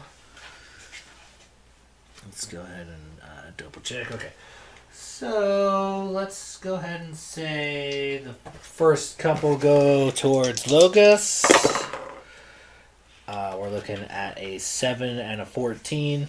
So I'm assuming both of those miss Logus. The ones on the opposite side both take a shot at Gladier. 18 and an 18. You gotta be fucking kidding me. Would I get any cover from the two standing in front of me? Like quarter, half cover? Because, I mean, I'm kind of... I'd say combat would be initiated if anybody had traded blows. But I don't think you guys have attacked either. You haven't been attacked, nor have the combatants. So they're close to you, but not quite enough. Okay. Fair enough. Yeah, both those hit then. 2 18s. You're looking at 12 total damage. Alright. Could have been worse. The final two are the, we'll say, yeah, the N2. I'm going to roll perception checks versus his hiding. One sees you, one doesn't. So one takes a long shot there at Blade. Blade does I'm assuming an 11 misses. It misses. Renwick, you're pretty sure you're well hidden until a arrow sticks into the cactus only inches from your face. So it doesn't look like you're hidden from everyone on the battlefield. But after the barrage of arrows is unleashed, we hit the bottom of the round, which is Gladier. You're up. Did that arrow seem like it came from the carts? Correct. The very Sure. back carts are the ones that the one that seem to fire at you. Alright, so... shit. No, that's an action. Okay.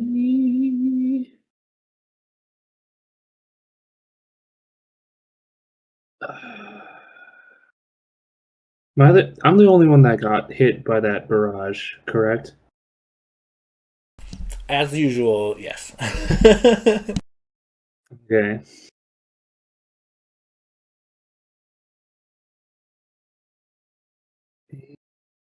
Okay.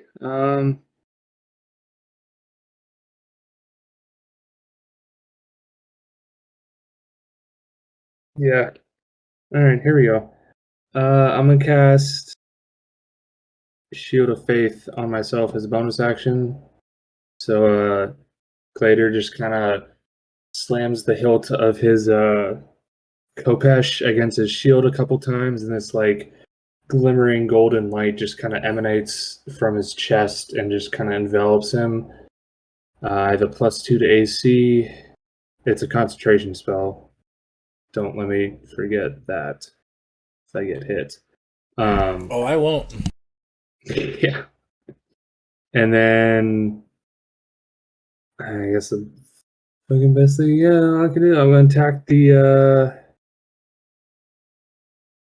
bard the buff bard that is closest to me on the if we're going north at the top of the picture, the one to the east of me.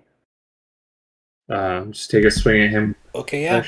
Go ahead and give me an attack roll. 7, don't fuck me, dice. They fucked me. That's a 12 to hit. 12 just misses. You do have inspiration. Oh shit! I do. That's a D6, right? Yeah, I'm gonna use it. It's literally AC 13, so you hit. Yep. No, now I roll good. Roll 6 on the fucking D6. Yeah. So I feel inspired by the little tune that Blade sung me, and I just swing down hard. What is it? 1d8. 1d8. 5. One-handed this bitch. 6 damage, and yeah. Wait a second. Excuse me.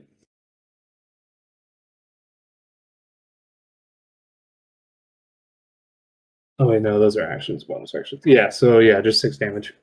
So Okay, I'll yeah. roll divinity to see what I can do, but I've already used a bonus action, so Yep. Okay, yeah. You cleave into him, and it definitely stops his rapid, kind of aggressive approach. He kind of realizes you are dangerous, not so easily taken like the other Dragonborn. Yeah, it's my turn. I don't want to get an op attack trying to move away, so I'm just going to stick there. Okay, so that goes all the way back to the top of the round, which, believe it or not, is friggin' Brucey. So, Invisible Brucey. I'm probably about to not be so invisible. I'm going to go ahead and roll an attack roll or two here. Okay, so, Logus, I need you to give me a perception check.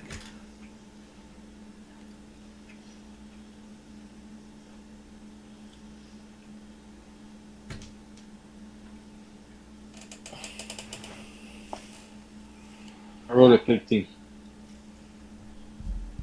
Okay, so right next to you in combat, Brucey manifests, and he has a scimitar in one hand and a dagger in the other, and he only comes out of invisibility as he strikes you, and he strikes you true with his scimitar blade. I'm gonna go ahead and roll some damage real quick. Sorry, I'm positive that a 26 hits, right? Correct? Just double check it.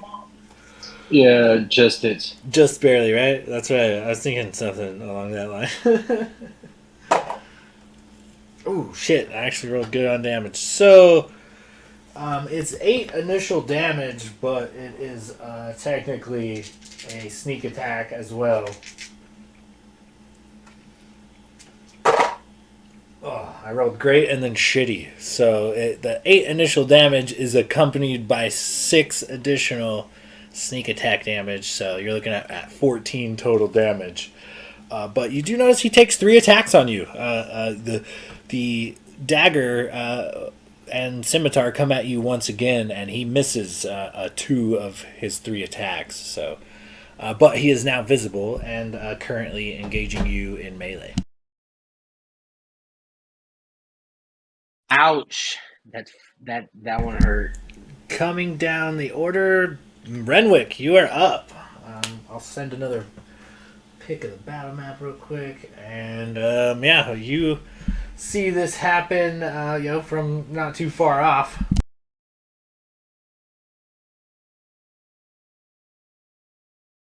And so, like, about now that he's visible, how far am I from Brucey, approximately?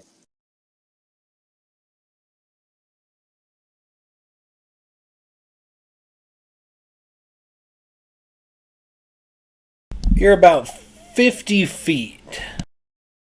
Okay.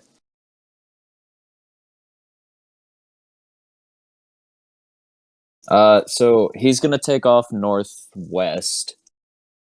Almost like he's gonna um shift behind like Gladier and anybody that's behind Gladier, kind of making like a wide arc and try to get a clean shot at one of the bards that is near Brucey. Just trying to like peel some of the enemies off. So you want to make like an arc, kind of. You want to travel kind of towards Blade, and shoot. And Brucey is right now is the X on the map next to Logos. So there is a bard near him, but Oh, sorry, I didn't see the updated photo. I was looking at the last one. So there's 2 bards near Gladier, one near Locris, and Brucey is engaging Logos in melee. Actually, you know what? Also, the 2 dots in each wagon represent an archer. Yeah. Okay. Yeah, I'm gonna shift back, trying to basically use Gladier as cover for the two that are in front of him. And I'm going to take a shot at Brucey instead because he's in melee combat, so I actually get advantage on that attack. Or I can use that as sneak attack. Okay, so where were Thanks you going to to move to? My brackish audacity. So I'll be 5 feet, like literally right behind Gladier. I'm going to use him to like hide behind, essentially. Okay, so you're going to hide behind Gladier, but you're kind of positioning... You're trying to hide from Brucey, correct? I'm not hiding from Brucey to take the shot. I'm moving to get behind Gladier. I'm going to like lean past him, take a shot, and then I'm going to bonus action hide after my shot. So like this won't be... I'm only getting the sneak attack damage because I have a feat that allows me to take a sneak attack damage on somebody that is 5 feet away. Or sorry, it's when they're within 5 feet of a combatant. So like if he's in melee combat with somebody, I can use sneak attack. That's like general rogue shit. Yeah. Okay, yeah. Go ahead and give me an attack roll on old Brucey. That is... Oh, fuck. It looked like a 15. It's a 5, so 12. Unfortunately. That just quite doesn't do it. Alright, and bonus action hide behind Gladier, because Okay, he's give me a stealth roll. larger than me. Natural 1, so reroll. And another natural 1, so 6. Shut up. Is that even Natural possible? one. You better throw those dice That's, out. No. Sweet. So I'm just going to go ahead and waste all of my turns, and you guys got this, right? Your shoe was untied and you didn't know? You just like ate it hard in the sand, you know? Fucking apparently. I guess I'm not going to catch a break tonight, so hopefully we don't die. Good thing you guys been rolling a lot of healing potions on this chart. I've been trying to give you guys something besides a healing potion for like 2 sessions. You guys just aren't having it. Okay, so moving down from Renwick, Locris, you are up. You got an enemy about 5 feet or so away. One of the swole, like, super mega bards coming at you. Alright, well, now that Big Brucey decided to show himself, and he's within 30 feet from me, I'm going to cast my Hexblade's Curse on him. Okay. And then I'm going to run just slightly out of melee range of the bard in front of me and flank Big Brucey.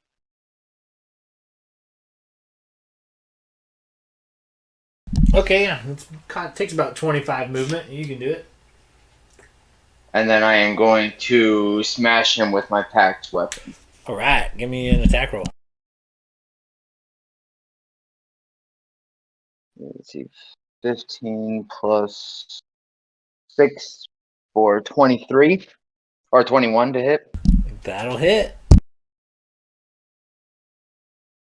And then let's see. Morningstar is a D8.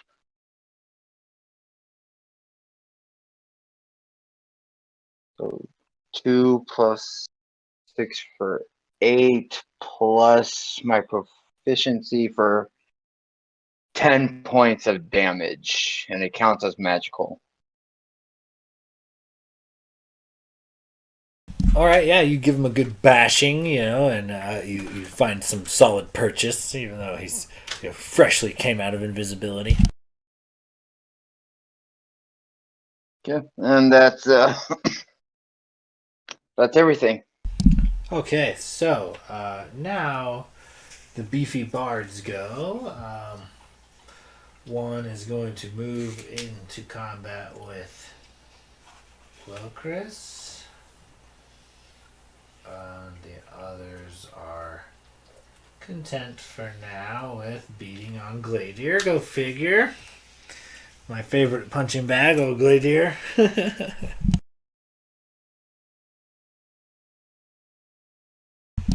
Okay, so Locris, you are first. The bard comes at you with a club in one hand and a dagger in the other. We're looking at a 24 and an 18 to hit. Both hit. Okay, let me roll some damage real quick. You're looking at 7 total damage, combination of piercing and bludgeoning.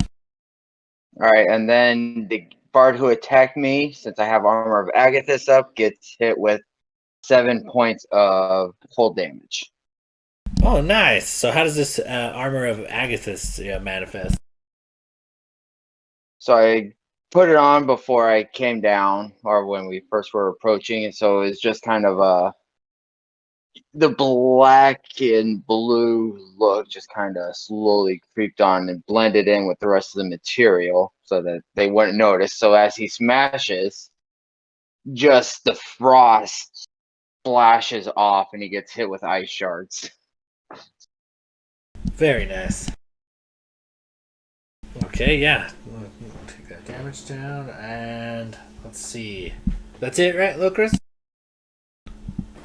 Oh wait, sorry, that was me on the bards.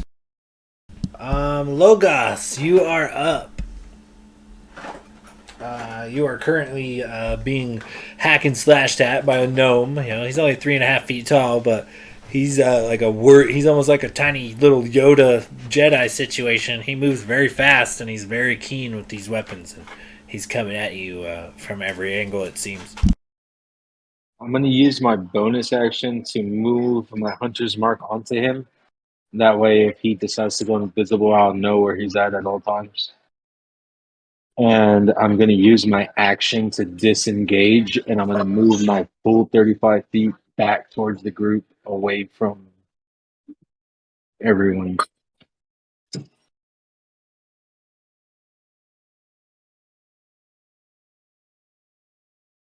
So you can get pretty close to Blade from where you are right now. Is that where you want to go? Yeah, I'm mainly trying to get back towards the group and get out of melee so I don't get fucking whomped again. Okay, yeah, you're kind of towards the group. You're next to Blade, and you're out of melee for the time being. Okay, and more importantly, like I move that hunter's mark onto Brucey. That way, I know where he's at all times, and Okay, yeah, that'll be my turn. I put a little blue notch above Brucey for your hunter's marks. We won't forget. Moving on down from Logos is Blade. You're up. So there's Gladiers going toe to toe with a couple of beefy bards right in front of you. Kind of off to your right, it looks like Brucey and a bard are kind of surrounding Locris, and once again, there are about 6 archers posted up in the wagons. Okay. I think I am going to use my vicious mockery cantrip on Mr. Brucey over there. Okay, read me the language of vicious mockery real quick. So it's just a string of insults. If the target can hear you, it must succeed on a wisdom saving throw or take 1d4 psychic damage and have disadvantage on the next attack roll it makes before the end of its turn.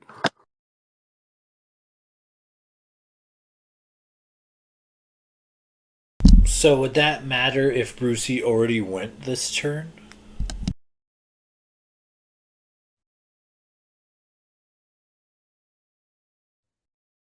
Uh,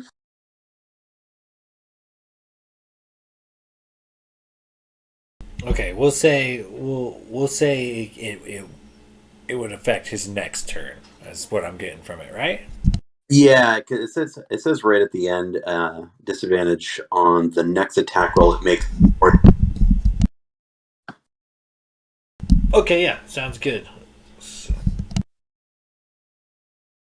all right, so it would have to make a wisdom saving throw of 15 to make it. I got a 14. 14 on the dice. +1, 15. Sorry. 15 is what I needed, right? Man, that's twice I got you. I'm still gonna yell out, "You foul mouth blockhead!" Yeah, he kind of like cheekily smiles, you know. Oh man, my mother used to call me that. I guess for now I am. Let's see. I'm still positioned kind of in the back here. Maybe I'll move up. Maybe like just like 10 feet, just kind of right behind Gladier.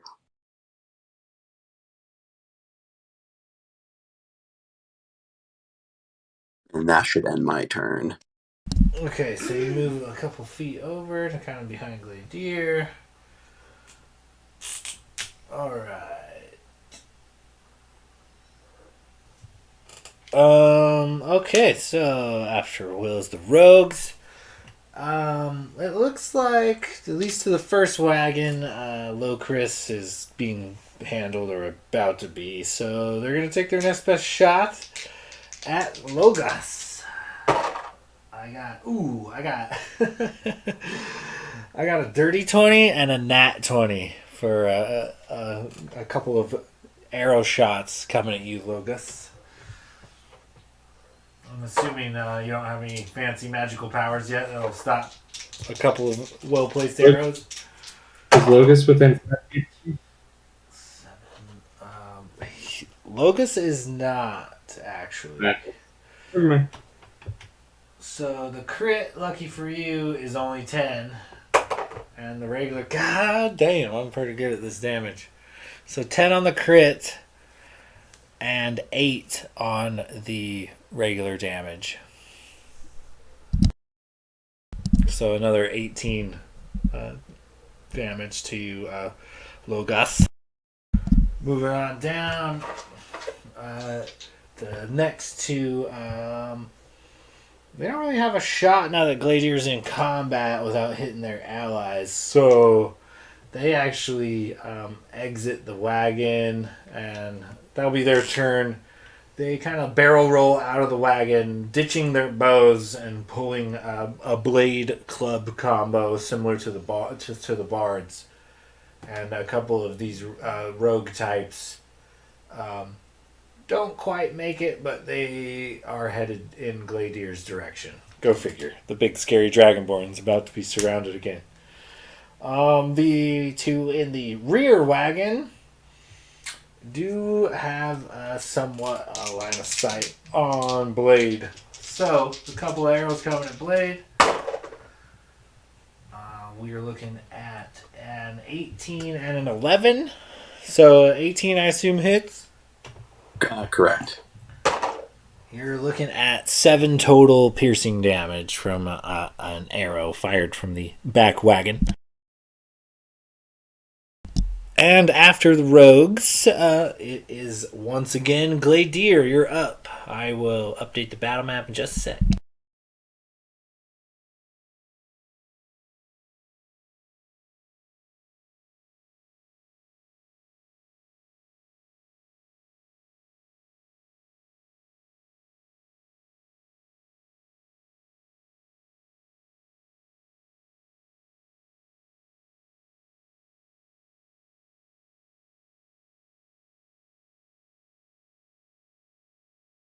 Okay, so a couple. You've got your choice of bards.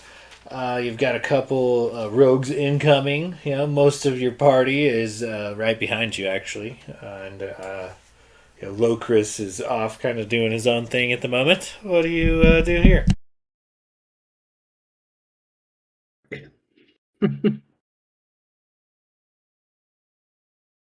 Um. Shit.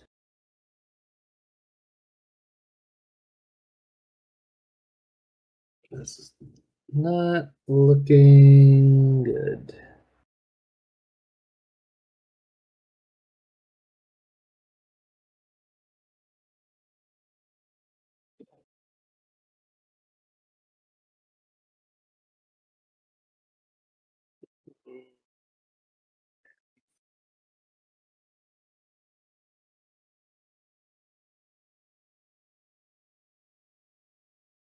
God damn it.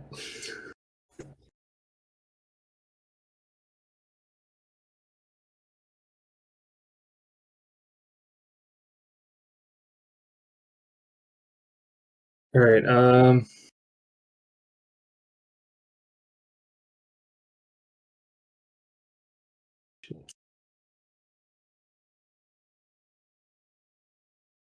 Okay. This might be a mistake, but let's fucking see. I'm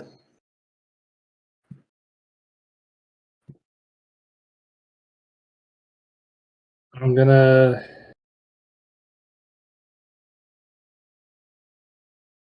cast Cure Wounds, first level, on Logus behind me. Just kind of grasp the medallion, like in my sword hand, and turn and look at him. My eyes kind of like flash a golden light as this energy envelops him. And you get, oh, fucking not bad. 8, almost max healing on a first level Cure Wounds. Logus gets 8 points of healing. I'm gonna take my bonus action because I think we determined we can take bonus action to use health potions, and we roll for it. So I'm gonna do that. Use that as my bonus action. So what is it? 2d4 plus 2? Yeah. 2d4 plus 2. For the love of everything that is holy.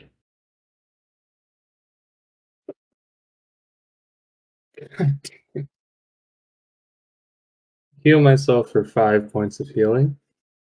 Rolled a 2 and a 1 on the fucking d4s. Ouch. Yeah. But, could be worse. Could have been 2 1s. Way to look on the bright side. Yeah.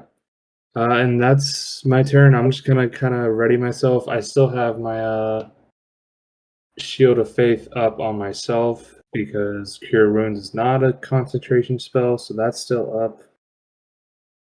Yeah, he's just gonna hold up his shield, kind of protecting, trying to form, like, broaden his shoulders and, like, just, like, form a wall between the 2 bards and 2 rogues and his 3 teammates behind him. Just kind of take up space and just, like, give him a nasty glare. That's my turn. All right, we're gonna roll all the way back up to the top. Brucey and Logos were having some toe to toe, but Logos took off, and Brucey's got a new juicy target. Looks like Locris. He does have 3 attacks. I'm looking at let's see, 7 and 8 with his add comes 13 and a 14, and a 3. So that comes out to like an 8. I imagine 14 doesn't hit. Miss, and a miss. Damn. So, Brucey, full-blown 3 attacks, 2 scimitar swooshes, and a dagger coming at you. And you're definitely moving out of the way, but you can tell that Brucey is either like a wild maniac or very skilled. It's just kind of like a small whirlwind of blades that you're dodging out of the way pretty skillfully, actually. But yeah, he seems somewhat dangerous. Lucky you. We roll on down to Renwick. Less natty ones on this turn if you can help it. You're up.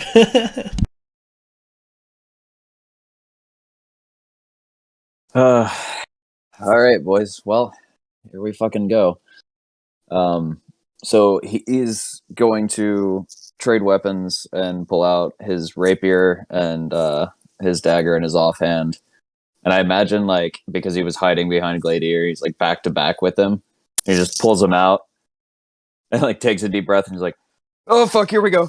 And he turns around and strikes at the I guess like one of the ones in front of Gladier.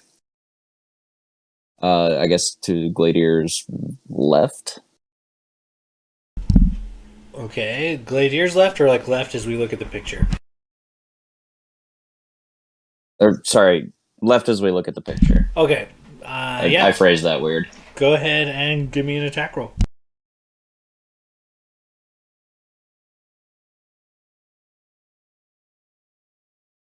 That is a dirty 20. Thank God. That'll hit. Go ahead and give me some damage. Don't forget that sneak attack damage. Yes, sir. Thank you. 1d8. 6. Ooh. It's 6, 12, and 2d6 sneak attack, which is 7. So 19 total. Oh man, you get up on this guy and he doesn't suspect you even for a second. And you bury that dagger. You get it in the sweet spot right between the ribs, and you take this guy down to like one knee and gasping for breath. Like you took him to death's door, like but not through it, like right away. Like one hitter quitter. This guy is looking in pretty rough shape. A bonus action dagger for a 25. Natty 18. Go ahead and tell me how you cut this guy down. He's only got 1 HP. There's no way you don't take him out. I rolled a 4 on damage, so I think with max damage, Renwick's like back to back with Gladier. He steps out, just sticks the guy like right through the chest. He drops to his knee and then offhand just slits his throat. And then with the rest of his movement, he's just gonna shift back behind Gladier, like back to back, just stick and poke. Okay, sounds good. Alright. And then he'll whisper to Gladier, "I'm sorry I'm using you as a mate shield, but I'm very small."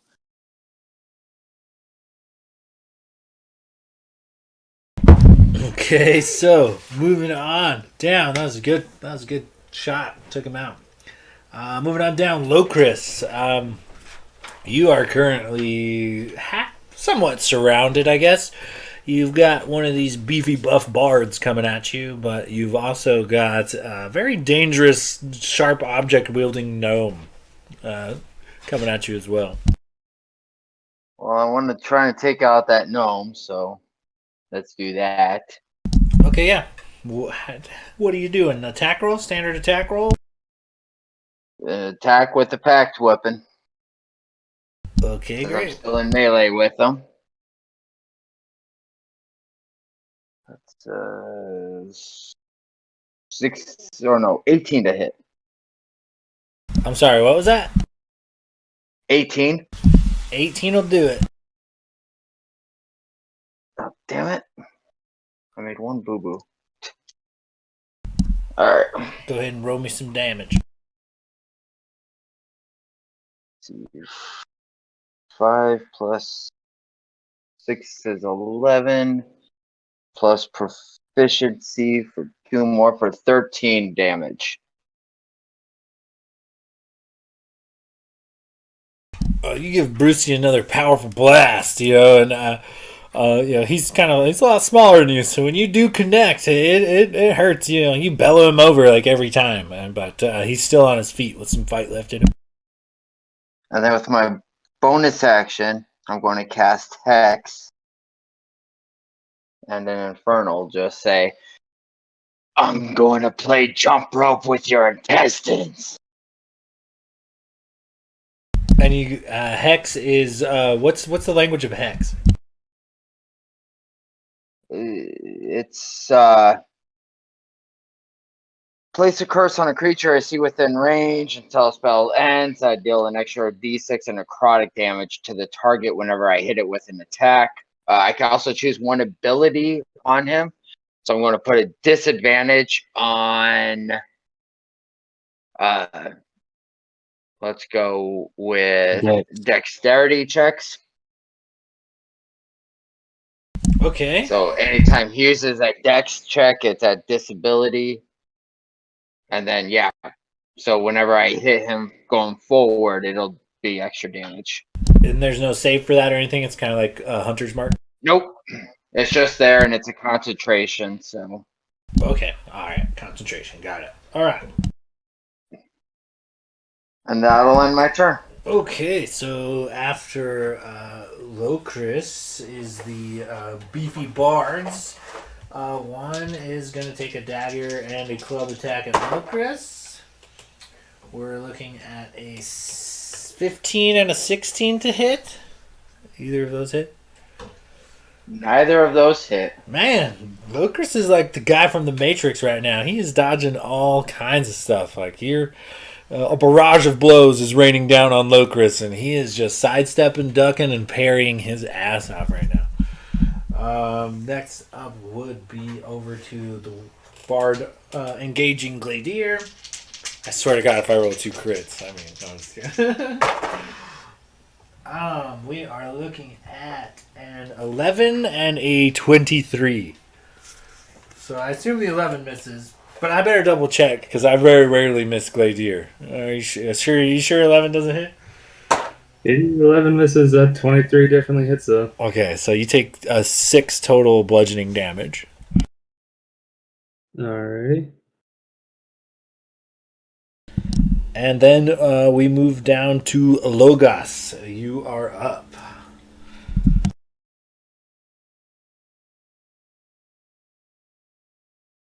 Good thing I took that potion. Yeesh.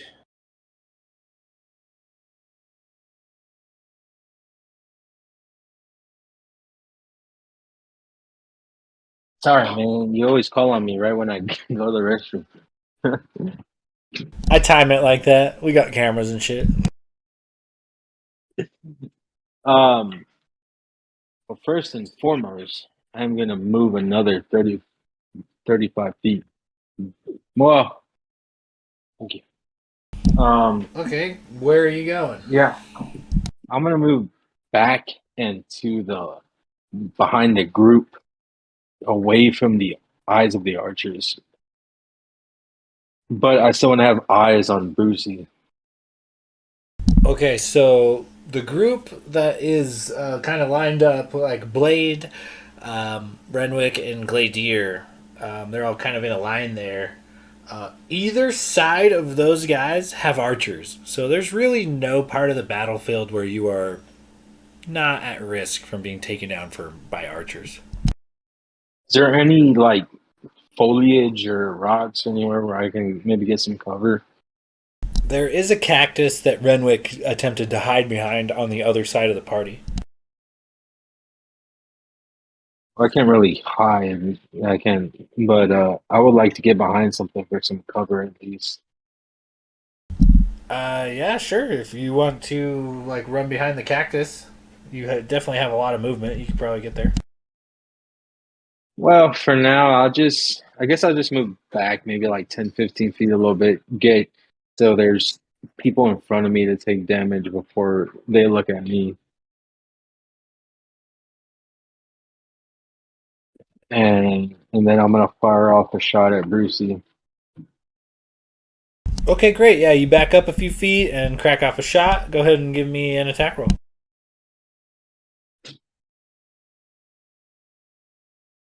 27 to hit. That'll miss. No, I'm just kidding. Go ahead and roll a damage. Oh, max damage, baby. 8 plus 6 for 14, plus the hunter's mark for a.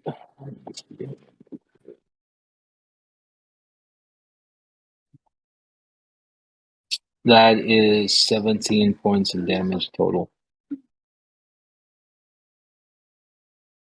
Nicely done. Yeah, you bury the arrow. Like he's kind of engaged with Locris, and you sink it right into his deep into his shoulder.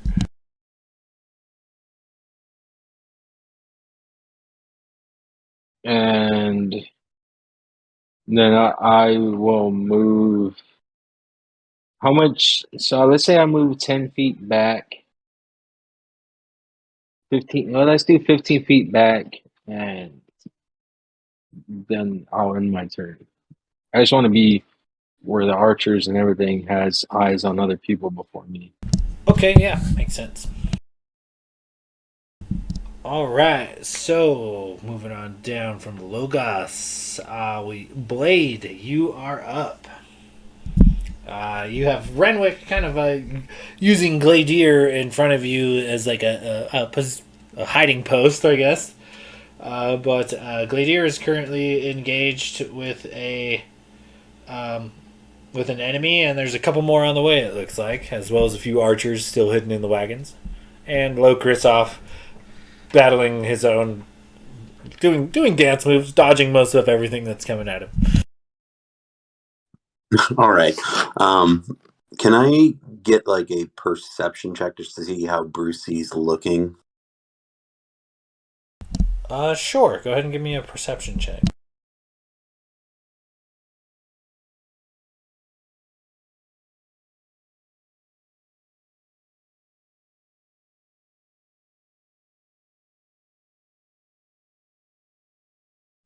$19. Brucey's looking rough. He's taking a few hits.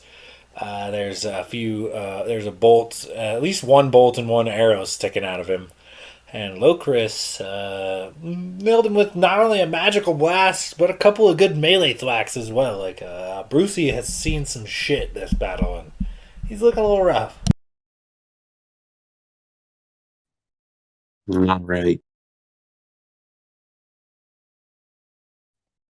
And the enemies that are kind of in front where Gladier is, have any of those guys taken damage?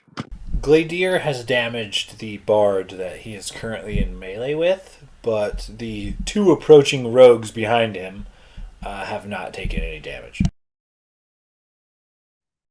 Okay. I guess I am going to just whip out my crossbow and take a shot at the bandit that's coming up to. I guess that would be closest to me on the left hand side. So one is, yeah, he's currently engaged with Gladier, but you can take a shot real quick for sure. Okay, so we are looking at. Let me roll. Come on. Jesus Christ. 10. Does not hit, unfortunately. Strays a little wide and buries itself in the sand nearby. All right. And I guess I am going to as a let me see.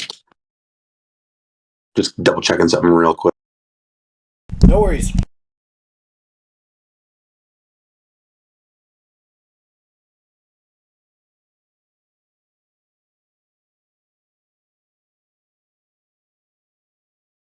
And I guess as a bonus action, I am going to cast Healing Word on Gladier.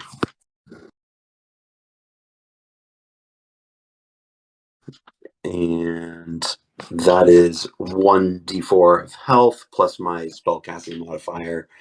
So 1d4, where are you? So Should be plus like your charisma modifier or something. yeah, exactly. So he would take he would gain 7 health. Gladier, you might live through this fight. That's crazy. This never happened before. I'm so proud of you. Thank you. That's And Logos might not make it through this fight. my bad luck has shifted to Logos. Okay. That'll be it for me. All right. After Will is the rogues. So I think Gladier's good luck probably just ran out. Let's. Well, first off, we will take the first two wagons. Let's see. Logos has definitely moved off, so we're gonna kind of focus fire, but one is still going to take a shot at Logos. We're looking at 14 to hit. I assume that misses. That misses. Okay, so the second rogue from the front wagon fires off at Blade. We're looking at another 14, actually. 14 misses, Blade. 14 misses. Okay, so we move on to the other two rogues who had gotten out of the wagon. And they approach Gladier. As these guys kind of swarm around Gladier, you guys hear Brucey call out, "You can kill the rest, but any of you that lands the killing blow on that golden boy, he'll be facing my wrath for sure. We take him in alive. Burn the rest." And with that, the two approaching rogues do come at Gladier with some blows. So we're looking at a dirty 20 and an 18. Oh, Dirty 20 hits, 18 misses, because I still have Shield of Faith. nice. Sorry. Can I use my cutting words as a reaction to that natty or the dirty 20 that was it? For my bardic inspiration. Did it hit or miss? Did you say it missed there, Gladier? Dirty 20 hits, 18 misses. Okay, yeah, you can use your cutting words as a reaction. Yes, Will. Oh, I'll roll my d6 to subtract whatever from it. Motherfucker, it just fell off the fire. Let's see. God damn it, 1. So does a 19 hit? Yep, if it meets, it beats. Oh, Yeah, that was good, though. That was a good idea. It was so Well, at least it was a rogue and not like a jacked fucking bard. But you do take 4 points of bludgeoning damage. That's the first attacker. The second one comes at you with a pair of attacks as well. And I'm looking at a nat 1 on Gladier, finally. That's a for sure miss. And then 14, so another miss. Says the nat 1 just dropped dead. I'm just kidding. So close. Not quite. Okay, so that will go down to the rogues in the final caravan. And they don't really have much of a target except for Blade with the arrows. 2 coming at you. We got a 5 and a 19 on the die. I assume a 19 hits.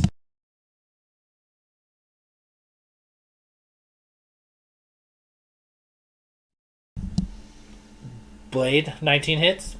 oh, sorry, that was me. Yes, 19 hits. Okay, so you take a total of 6 piercing damage.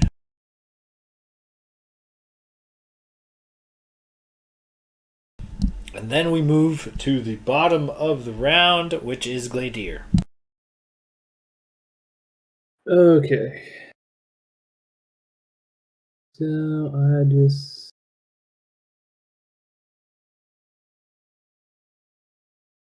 So the last battle map, is that still accurate on positions? Or Oh, no, I just sent a new one right now. Oh, okay. I think it's still sending. There it is. Synced it. Okay, we are surrounded.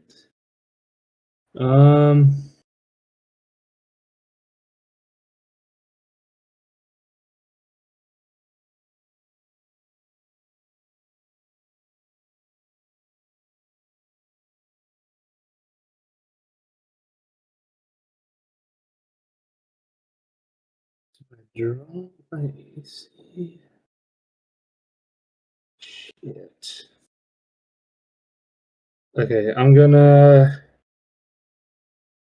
Oh man, here we go. Here's a risk. Gonna drop Shield of Faith and cast Bane on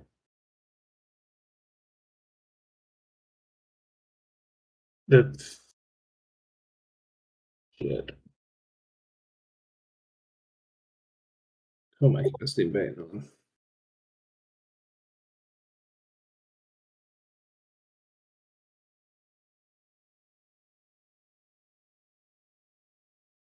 I'm gonna cast Bane on the 2 rogues next to me. And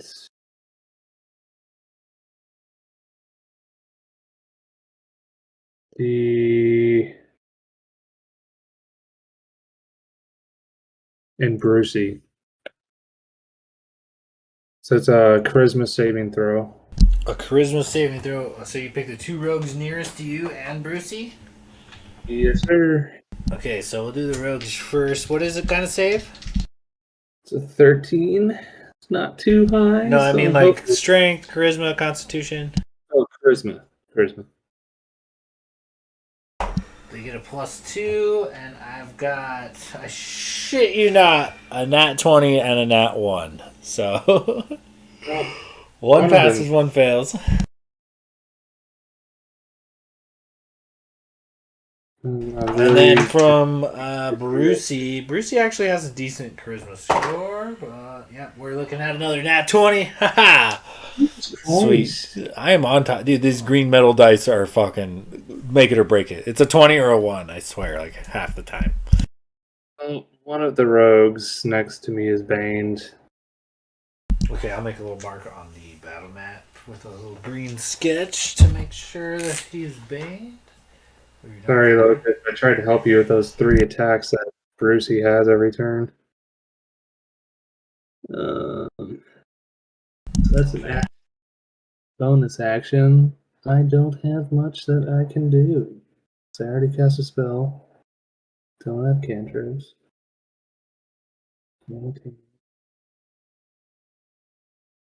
Is lay on hands a bonus action or what? Nope, it's an action. Oh, okay. Curious. Alright. Well, then we're gonna go back to the top of the round, which is good old fashioned Brucey, you know? What a nice guy he is. He is going to continue his whirlwind of assault on Locris. Oh, finally. No, shit. Okay. I got a 14, a nat 1 that becomes a 6, but I did get a 19, which becomes a 24. So The last one hits. unfortunately, the very last attack is actually a dagger attack. That's fine. You take a 6 piercing damage, and I need you to give me a Constitution saving throw. And he takes 3 cold damage. Oh, nice. Okay.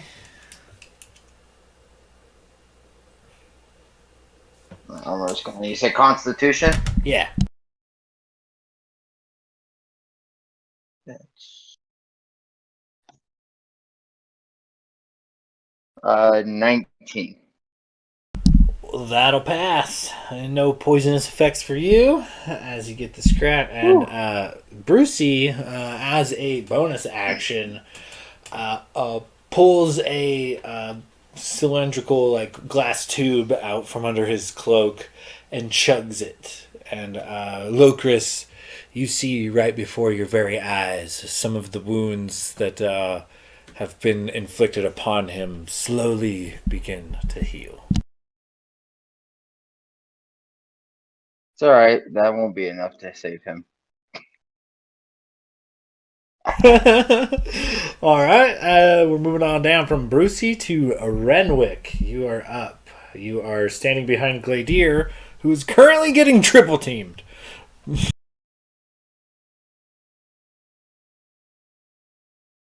Well, now my nipples are hard. So let's go.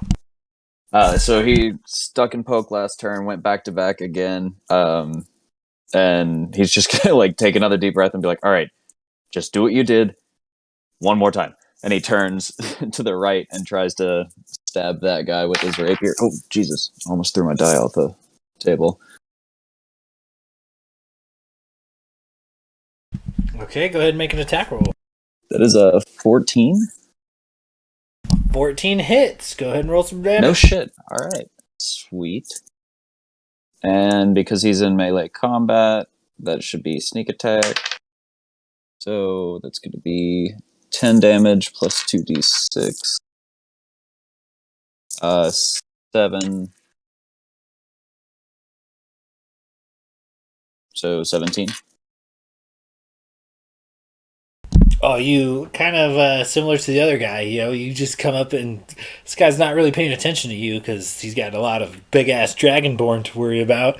You just kind of casually slip a keen blade right up in the ribs, like you all but floor this guy who never saw you coming, and he too is on death's door. And bonus action dagger. Okay, great. Make an attack roll. That is a dirty 20. That'll hit. You'll actually have to roll damage on this one though. I rolled a 1. Not quite enough. You give him another swing with the dagger, and you connect to flesh, but it's just a scratch compared to what it could have been if he didn't like move out of the way last second. And yeah, he's gonna shift and back to back again with the rest of his movement. Okay, great. Stick and poke. Moving on down from Renwick is Locris. You are kind of still beset by one of these big beefy bards, and I'm still trying to take down Big Brucey. Okay, go ahead and give me some attack roll. Natty fucking 20, baby. Nice. Oh yeah. Alright, so that's going to be a D8. 2 plus 2 doubled for 4 plus 6 is 10 piercing damage plus plus my proficiency, so that's 12 piercing damage, and then a d6 for that's a 3 doubled for 6 points necrotic damage, so a total of 12 plus 6, 18 points total damage, the last 6 being necrotic. Yeah, you give him another good blast, and this one you swear you hear a loud pop or a loud snap from somewhere deep within Brucey, and he looks all the worse for the wear. He can barely has the strength to stand on his feet. Not only is he like choking up blood, but his looks like his all the blood vessels in his eyes have he's got really broken blood vessel eyes, bloodshot, nose is bleeding. Like you've put it on him. Like he is worse for the wear, and definitely not long for this world. And then in Abyssal, I'm just going to say to him, I don't think you have to worry about that dragon anymore. And then my turn.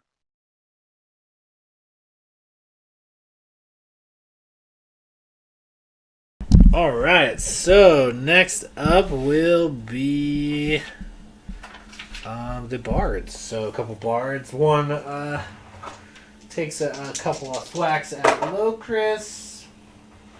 We're looking at a 16 and a dirty 20 to hit. 16 miss, dirty 20 hits. Okay. You take 6 additional bludgeoning damage. That's from the bard there. The bard on the other side, engaging Gladier, also. And that is a 7 and a 22 to hit. I assume one hit, one miss. And Gladier, you take 8 additional bludgeoning damage. Still standing.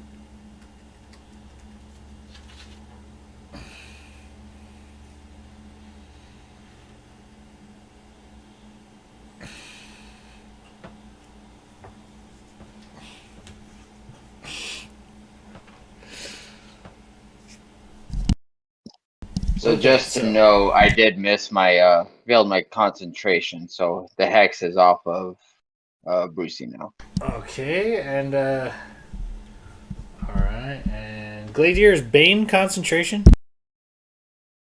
Oh, yes, it is. Go ahead and make me a concentration check.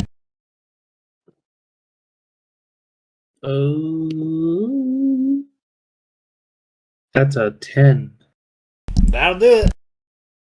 Okay, he's still Bane.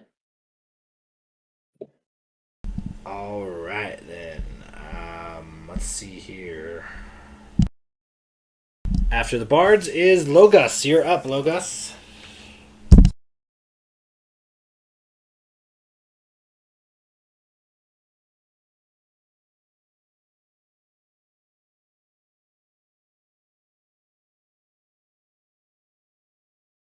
You on mute, buddy? Every time I call on him, he's got to pee, so he's probably taking a pee. I shit you not, I was refilling my cup with ice.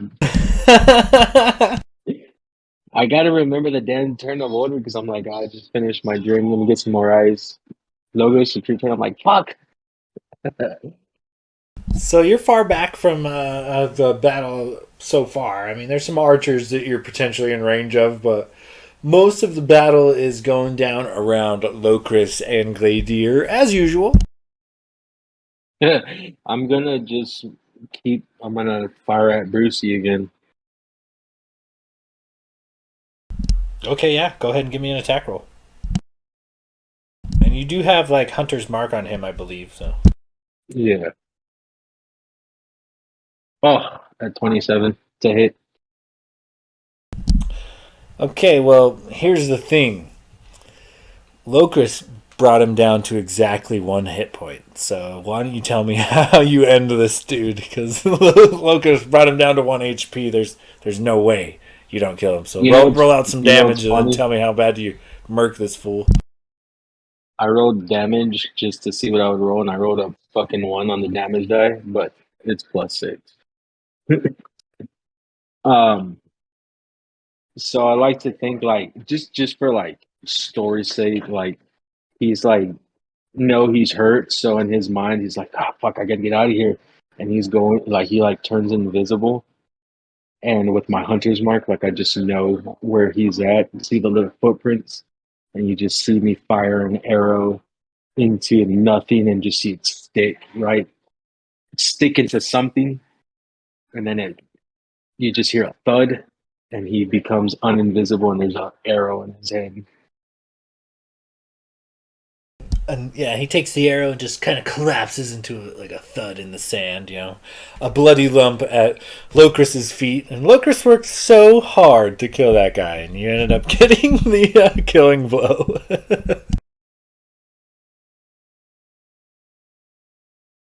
Okay, so anything else, Lois?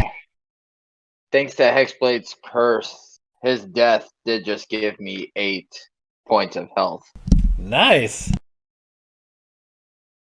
I'm gonna use my bonus action to move the hunter's mark over to one of the bars that's on Gladier. Okay, I made a little note on that on the battle map. I was gonna ask if you would allow me, like since I've finished off Brucey, to see what was said in Draconic on one of the wagons. Could I see it from here, or you could potentially see it? Do you speak Draconic? Yeah, I speak Draconic.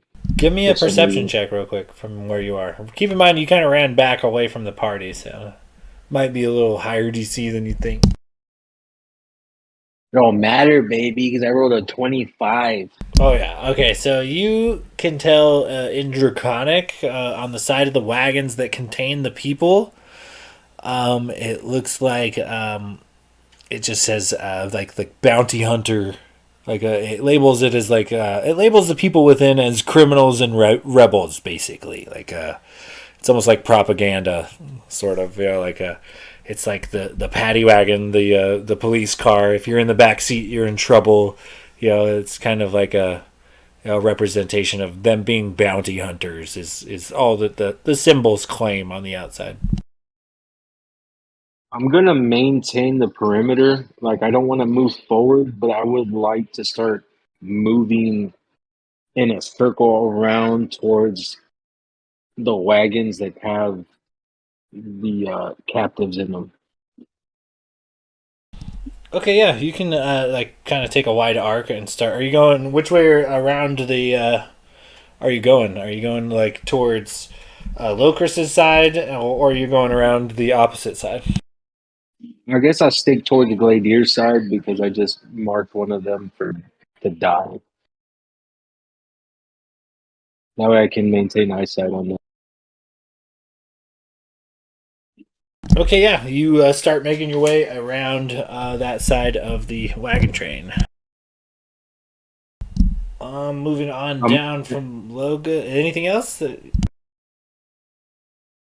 No, yeah, no. I was just gonna say I moved my full movement, and that'll be my turn. Okay, cool. Moving on down from Logus, it is Blade. Blade, you are watching Gladier shortly in front of you combat down, and every once in a while, his seemingly shadow of a halfling ally pops out and tries to take somebody down. But currently, what do you do? So let's see. Is there still that? Oh, I can't remember the one that Renwick hit. That was pretty low on HP. Yeah, he's like currently the closest one to you. So would actually, can I just pull out my rapier and just take a stab at him? You'll have to take a step, but you can. You just you got to move 5 feet, but it's within reason. You got to take a step around your buddy, but you can totally do that. Go ahead and give me an attack roll. One of them is Bane. Oh, wait, no, that's only on attack rolls. No.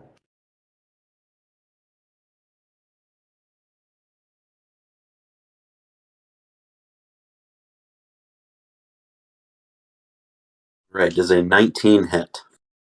It sure does. Go ahead and roll some damage.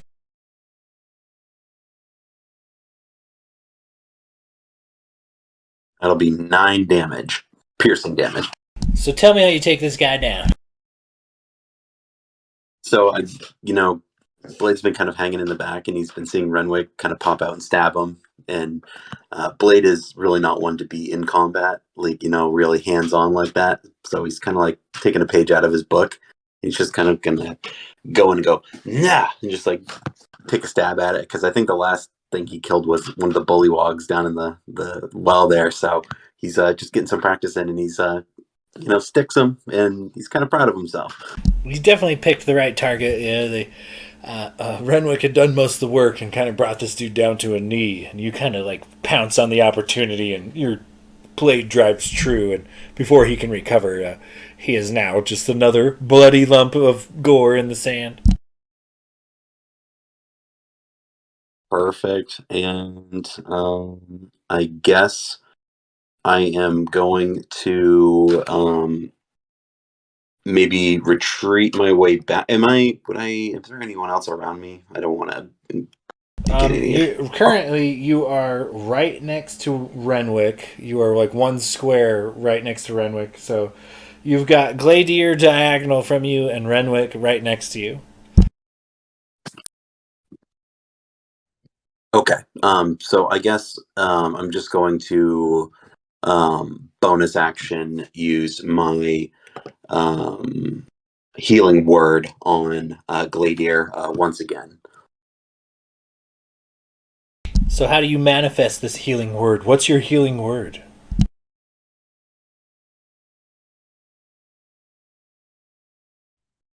I would imagine that it's going to be along the lines of something, because he's seen Gladier go down a few times now, and he's just going to say something along the lines of, "Not today, buddy. You're not going down.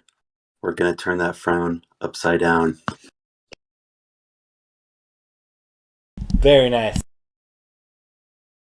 And I did the going down reference. No, yeah. I caught it. All right, cool. And I guess if I have any, I think I have a little bit more movement. If I don't incur an attack of opportunity, I would like to just kind of back off again. So do you want to like take a step back, or do you want to? You only took one step really to attack. You could take your one step back, or did you want to like back away from the combat in general? Let's go a little bit further back. So if I moved up like 5 feet, maybe move me back 15. Oh, and that Okay, is, yeah. I didn't even do my. What is that? 1D. I can't fucking remember. D4. Okay. So nice. Okay, so that's 9 health to Gladier.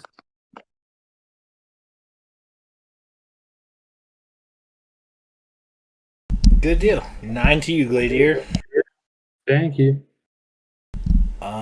Rolling down from Will, it is once again the rogues. The two in the front are now kind of torn. One is going to take a shot at Locris. We're looking at a 23 to hit. I'm assuming that hits. Damn, I'm rolling like Yes, I roll either like awesome or shit. There's no in between. Well, I guess I roll a lot of 14s. I guess that's not true. Ah, damn! I rolled a 1 on the damage, but it does come out to the 4 piercing damage. Locris. The other one is going to actually take a shot at. What'd you say? Said okay. Okay, I thought you said you went down. I was like, oh shit. The other one is going to actually take a shot at. I guess we'll say Renwick, even though he's kind of got like partial cover from being behind the medium creature. Oh snap! It wasn't on the green metal dice this time, but I did just roll a nat 20. Anybody close to Gladier is getting punished. I Is don't know. that on Renwick? Yeah, on Renwick.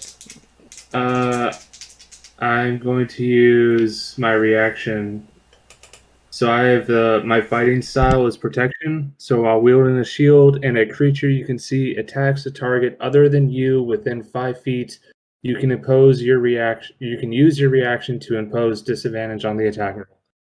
Oh, that you might have that's just 20 disadvantage. you might have just saved his life. All right, let's do this again. I've been waiting to use. I was like, Renwick, stay behind me. Oh shit! So I rolled an 18 on the dice, but it's not a natty 20. It comes out to a +4, so 22.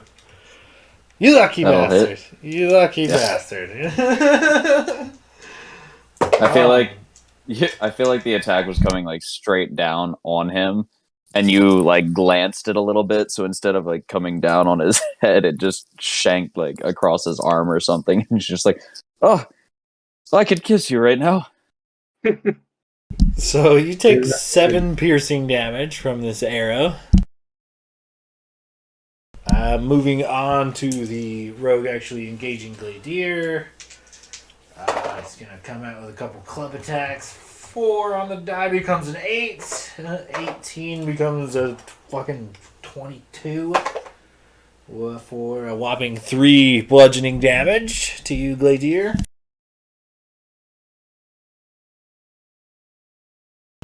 Logus, unfortunately for you, you are now a pretty good prime target for the 2 archers in the rear. So they are going to both take shots at you.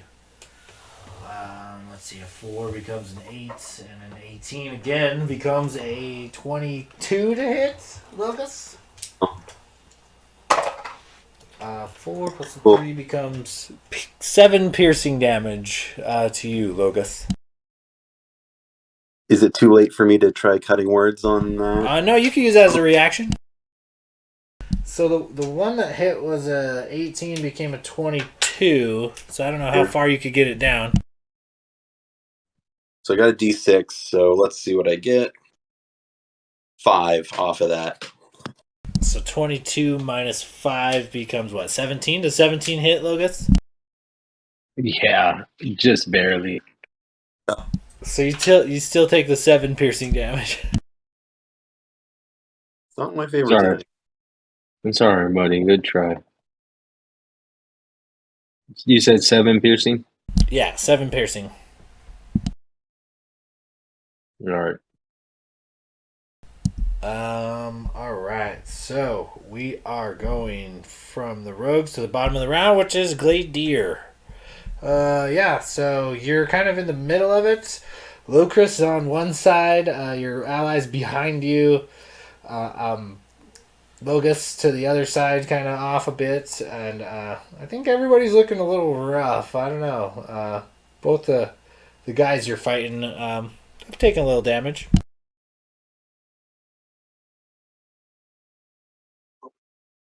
Can I get an updated map? Yeah, sure. Give me just a sec. I'll send it on over. Thank you. Oh, man. What to do?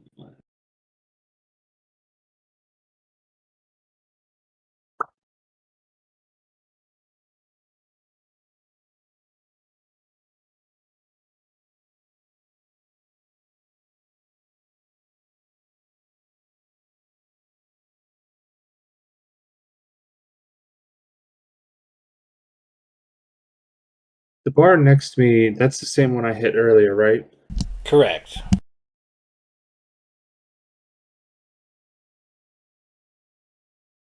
Alrighty then.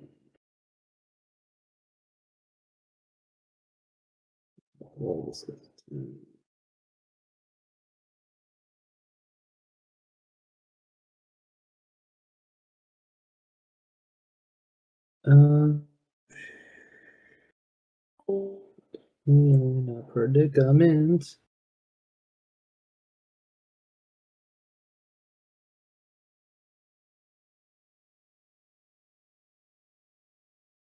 Um,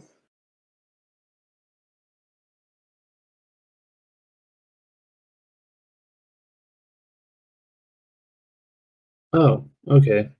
Never mind. I know what I'm doing. I use action to use my breath weapon. Nice. That was like the one cool thing you did before you died a bunch of times was you fried a bunch of bullywugs. So I'm just gonna aim like at the two people in front of me. Just kind of spread both my arms wide, lean back, take a deep inhale, and just roar at the bard and the rogue in front of me, and just a huge breath of fire. Can you hit both of them? Is it like a cone or something? It's a 15-foot cone, so I feel like if I aim at like right between them, it might be able to hit both of them. I'll say if you want to hit both of them for sure, you're gonna have to step to one side.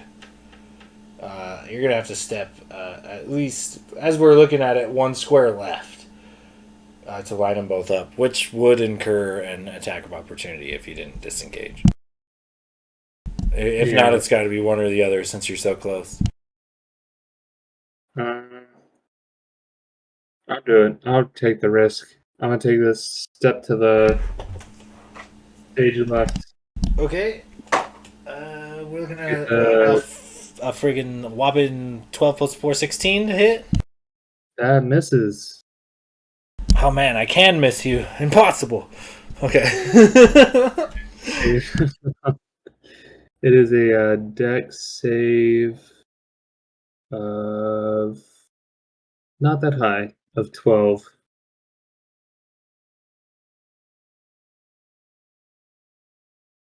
Oh man.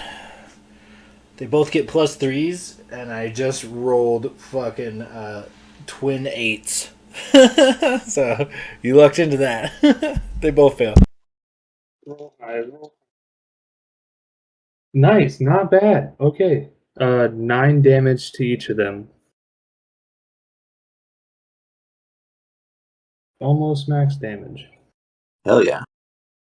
Okay, yeah. You unleash your fiery breath weapon upon them. Doing quite a bit of damage there. The bard is looking extra crispy. The rogue still's got a little fight in him, but the bard's definitely seen better days. Yeah. I don't think I have any Oh wait, can I can use I'm gonna use another bonus action to roll for my last healing potion. Okay, great. So 2d4 plus 2. Do. Refuse to die. Okay. Rolled a 1 and a 4 on the 2d4s. So 7 healing for myself. Okay, and we'll move on to Brucey, but he's fucking dead, so it's gonna move on to Renwick. You're up. When you say you refuse to die, Renwick turns around and stabs you in the back and says, "You don't fuck with tradition."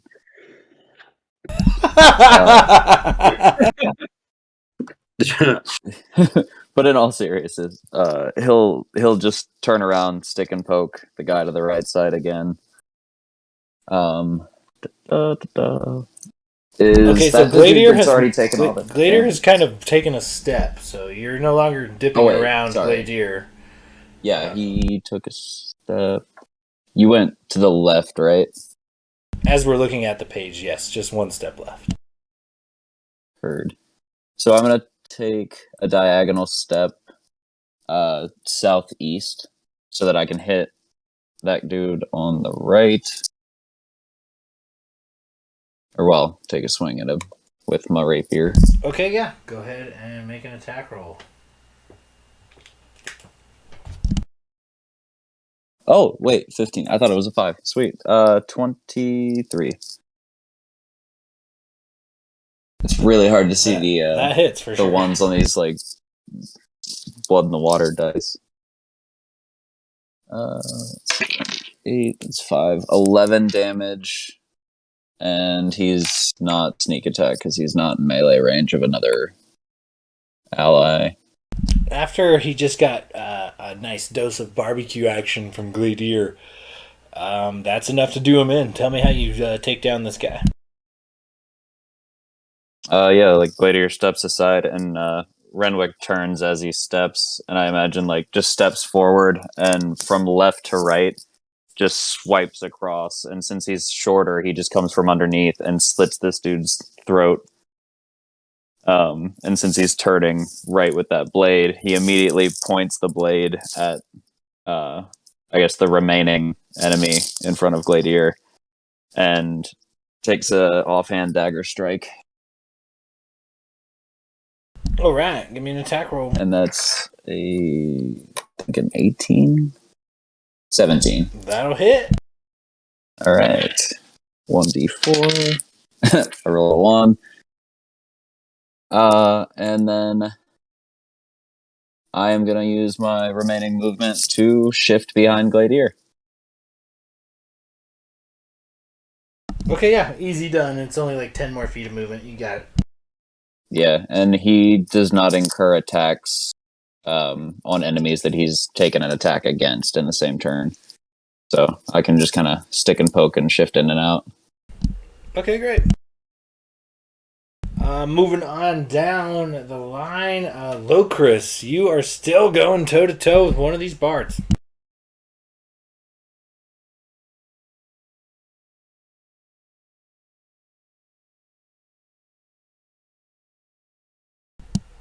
Maybe you're muted. Alright, yeah, I was. So I turn around, face the bard, and I'm going to cast Hex on him. Okay. Then I'm going to take a swing with my weapon. Come on. All right, give me an attack roll. That's a 10 plus 8 for 18. That'll hit. That's this 2 plus 6, so that's 8 piercing plus 2 force damage. So 10 points total. Okay, yeah, you definitely land solid, but bellow him over a little bit, but he's still got some fight left in him. Returns to form pretty quickly. And that ends my turn. Okay, moving on down from Locris would be the Bards, but there's only one remaining who's actually going toe to toe with Locris, so a couple of attacks, a nat 3 and a nat 18. The 18 becomes a 22, so I'm going to say an 8 probably misses, but a 22 probably hits. 22 hits. 5 plus the 2, so you're looking at 7 bludgeoning damage as this Bard cracks you across the noggin with his club. Got it. Okay, moving on down from the Bards, that is now Logus. Logus, you're kind of off a ways a bit from the melee battle, but you kind of wandered just straight into the line of a couple of these archers in the final wagon as you're trying to make your way around to the opposite side of camp. What do you do? I'm gonna for sure move back to where I was so I don't get hit again. Okay, so you got 35 feet of movement. You could move back to like where Blade is, Yeah, well, or even farther, really. Where I wasn't getting hit, that's where I want to be. So I'm one stray arrow from taking a dirt nap. Okay, you're like 10, 15 feet on the other side of Blade at that point. Can, is there anyone that I see that is particularly hurt more than others? Are you looking at your own party or the enemies? No, the enemies. Give me a perception check.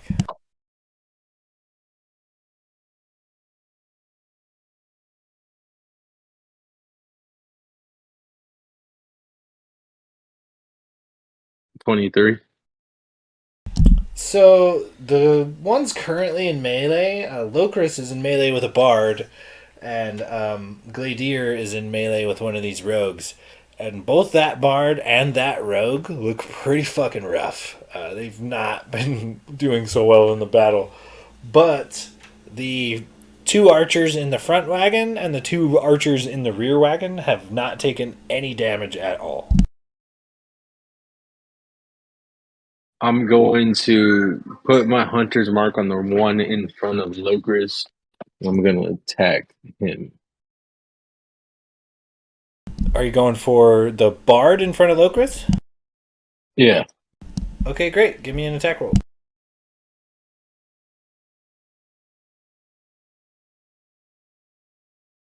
I think it's funny to steal his kills. One stray arrow already got one of his kills. Wow, I fucked that roll up. I don't even know what I did.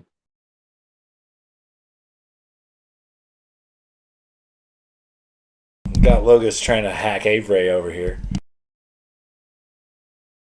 Jeez. This is a 13 hit. 13 is actually the magic number for these losers, so it does hit. It's a 7 plus 6 for 13 plus Hunter's Mark is a 2 for 15 points of damage. Locris, once again, you're going toe to toe with somebody, and a fucking stray arrow comes out of nowhere and drills him right in the back of the head. Thwack! Just fucking drops him right in front of you.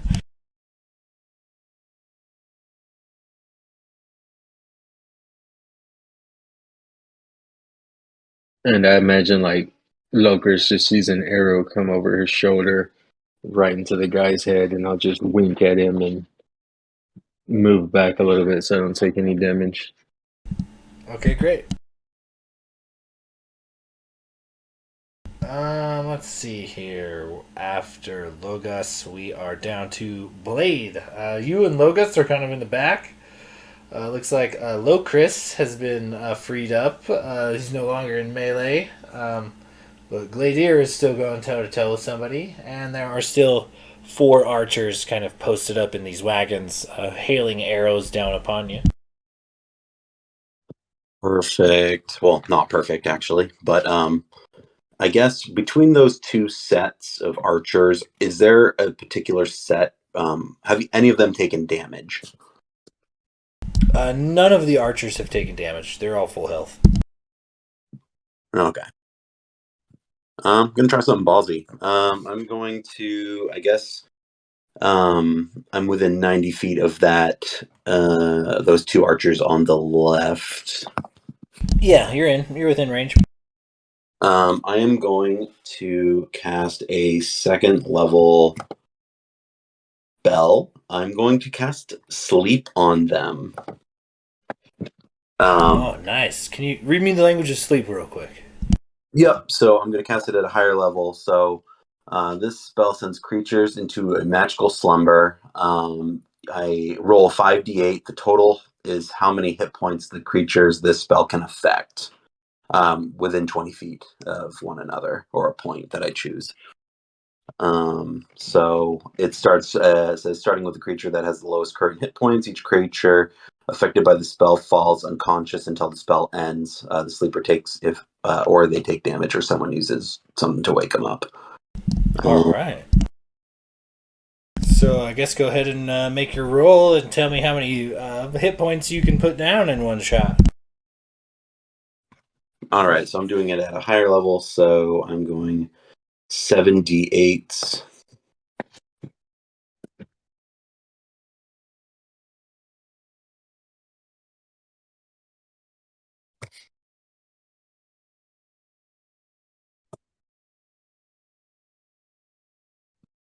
Oh, God, that sucks.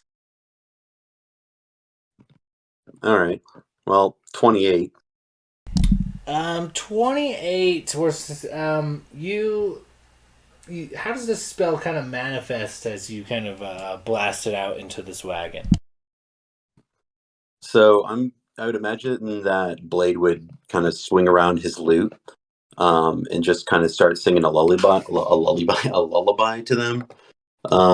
So he would start, saying something like, "Hush, little bandits, don't say a word. Blade's gonna try something that's just absurd," and just something like that. So you don't. One of them gives you a big old yawn, but kind of shakes it off. But the other one, full blown, falls asleep so hard that he falls out of the wagon, as it is now like prone on the ground, snoring. All right, perfect.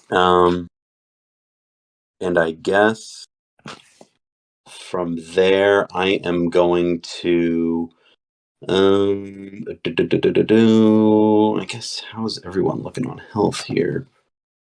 I think Logus is pretty close to you, and he's probably about to die. Oh, yeah, we don't want that. Also, Gladier's been fighting like 3 people this whole fight, so. That's fair. I guess. Well, actually, I can't use my bonus action right now, anyways, because I just cast a spell. So yeah, I guess that'll end my turn. So All right, so we're moving on down. After Will is the rogues. One is a snoring. Do I have to make a save against your sleep when it's their turn, Will? How's that work? no, I don't believe so. I think they're just asleep until they either take damage or are woken up. Okay, great. So there's only one hanging out in this wagon. He notices though Chris is all by his lonesome. He's gonna take a shot. The 5 plus 4 is a 9, so an arrow just kind of whizzes by your head, Locris. The other rogue is engaging with Gladier. He's going to take a couple of attacks. We've got a 14 and an 8. I'm going to assume both of those miss. Whoosh, whoosh. Finally, I missed Gladier. It's possible, you guys. I told you. And the final two, now that Logus has kind of moved again, the best shot they can make really is against Blade. So they're going to take a couple arrow shots at Blade. 14 and a 12 to hit. I assume both of those miss. So a couple whooshes by your head from arrows that bury themselves in the sand nearby. Yep. And then bottom of the round is Gladier. Gladier, you are still going toe to toe with one of these rogues.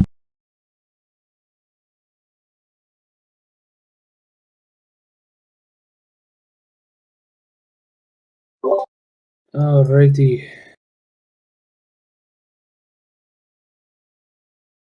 Yeah, I'm just gonna take this rogue out.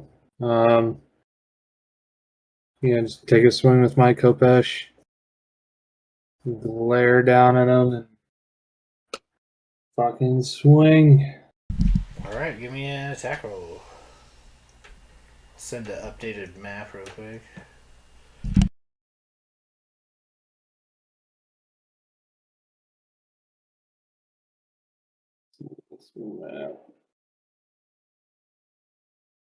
Oh yeah, that's my best option. It's a 14 to hit. That'll do it. Alright, there we go. Luck turning around. I just said that, now I'm just gonna fucking die, probably. 1d8 plus 5. Oh, that's a 7 on the die plus 5. It's 12 to hit. Or not to hit, 12 damage. Sorry. So tell me how you cut this guy down with your Kopesh. So I just kind of. So he's been harried by these fucking people for the past, like less than a minute, or maybe a minute. But yeah, he just moves his shield to the side and just pulls out his Kopesh all the way back behind his head and just takes a heavy swing down from shoulder blade or from shoulder to hip. It's like with a heavy grunt as he just, big gaping slash across his rogue's torso and just kind of gives him a deep guttural growl as he watches him drop to the floor. Brutal, but great. Very nice. You still have movement or anything? Anything else you're gonna do? But yeah, I guess as they're down. Yeah, I'm gonna run.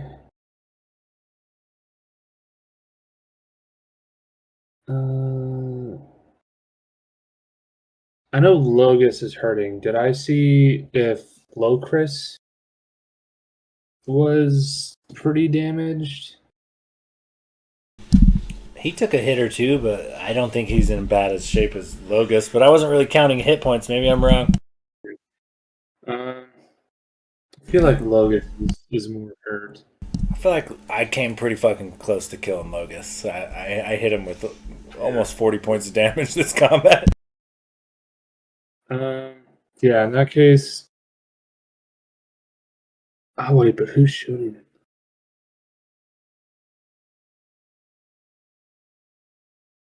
I'm gonna go.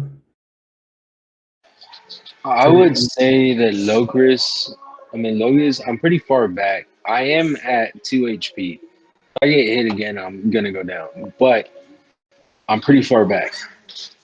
Locris is up in the thick of it. So it's up to you.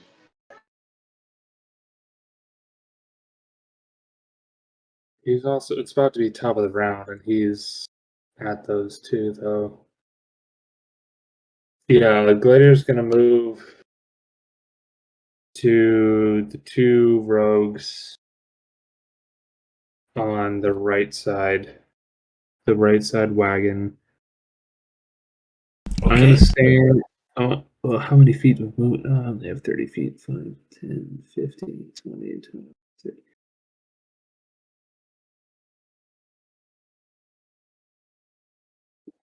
Yeah, I'm just gonna get. I think I can get almost right in front of that. Word is escaping me right now. the post for the donkeys. Yeah, the little hitch. Hitch post. Okay. I think you get like almost right in front of there. I'm just gonna stand there and kind of, I don't know, I guess try and take attention off of the rest of the party and their line of sight. So one wagon's kind of towards Locris, and the other one's on the opposite side. One's got Good with two that. healthy archers. One's got a sleeping archer outside, and then a healthy archer inside still. Which one are you going for? I'm gonna go to the opposite of Locris. The ones closest to the cage wagons.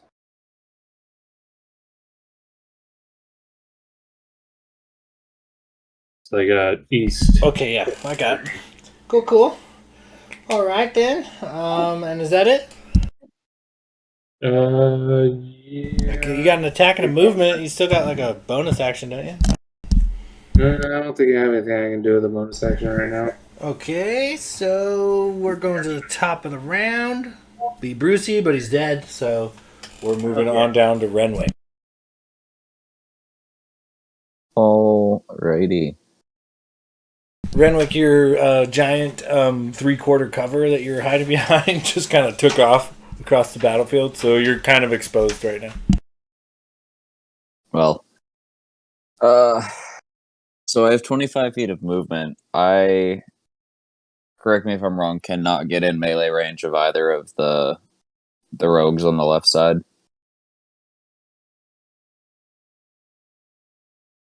You can get pretty damn close. Let's see, 5, 10, 15, 20, 25. I mean, yeah, you could get there. You could get to the sleeping rogue, the one that's asleep on the ground, if you want to make a melee attack. And he'd be prone, too, so... He's asleep, though. Well, I think we want to interrogate this one. So I'm going to bonus action dash to get far enough to, I guess, like flank the other rogue with Gladiator, or the one he's heading for. Okay, yeah, you want to... so you got 50 feet of movement with the dash? Is that what it is? Yes, sir. So bonus action dash, and he'll just be hauling ass, and he'll attack with his rapier. And rolled a 14, which I think hits.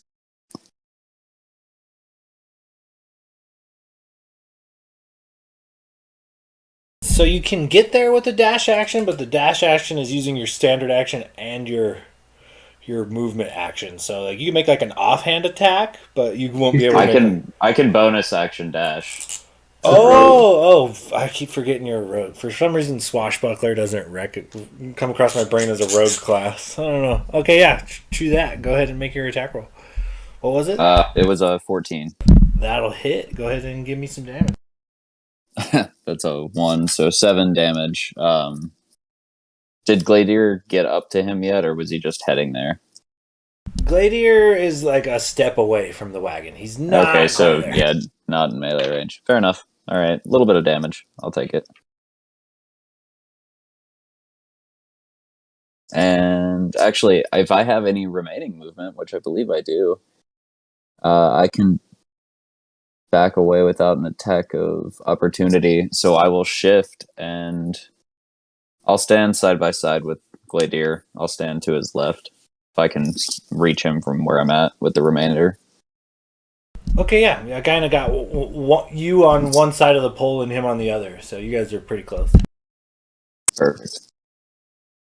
Okay, so let's say going on down from Renwick. Locris, you are up. You're surrounded by a couple of dead bodies, lots of them pin-cushioned with arrows. You've got a sleeping rogue near you, nearby, and one archer in the wagon, and then a couple more archers in the wagon down hither. But a couple of your comrades look to have headed in that direction.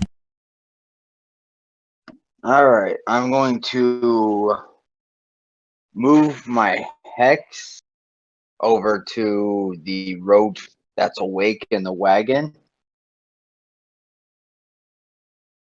and I am going to jump in the wagon and try to beat the hell out of him. Okay, great. Yeah, you got some movement. He's actually like inside. Like they've opened flaps on this like wagon. It's almost like a covered wagon. So you could definitely get in. You'll have to use like an extra step of movement or so, but you'll make it. You've got it. You're close enough. So you climb into this wagon and take a smack at this rogue. Go ahead and give me an attack roll. That's a 14. Well, that'll hit. Okay, 6 plus 6 for 12. Piercing damage, and then 1 point force damage. So 13 points of total damage. Oh, you give him a good swat, you know. And he once again, you know, you hit him hard enough to take him down to a knee, and he's gasping for breath on his way back up. He doesn't look like he can handle another one of those. That was quite a powerful blow. And then Infernal will just say, "Lay down your weapons." And that ends my turn. All right. So from Locris, we go to the bards, but they're all dead. So Logus, you're kind of on the outskirts. You see Locris has jumped into the wagon and started putting it on the halfling that's awake, and you see that Gladier and Renwick have kind of made their move on the other wagon containing archers. What do you do? Is there anyone that looks particularly hurt? One of the archers that Renwick is battling has been hurt, and not Gladier, but Locris has definitely landed a good blow on the one of the rogues in the wagon. I'm gonna go for the one that Locris is attacking. You're just kill stealing Locris. Okay, give me an attack roll.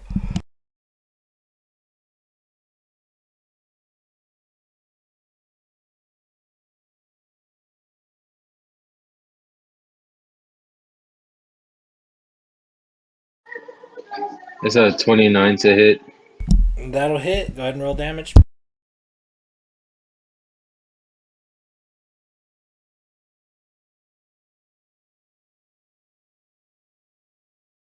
It's gonna be 16 points of damage total.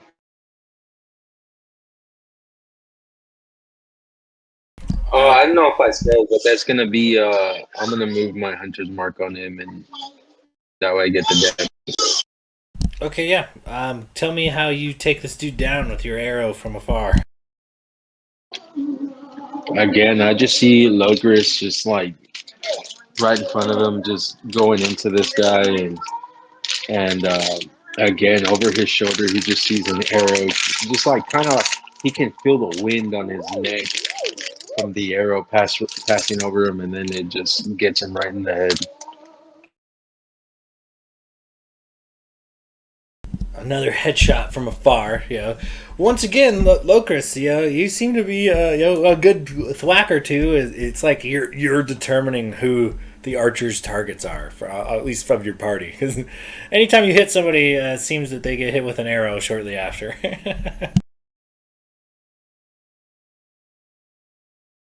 Okay, so we're moving on down to Blade. You are up. You're only within a few feet of Logus. He's firing off arrows into the fray. It looks like, aside from the guy you've got asleep, there's a couple of archers still in combat with Gladier and Renwick.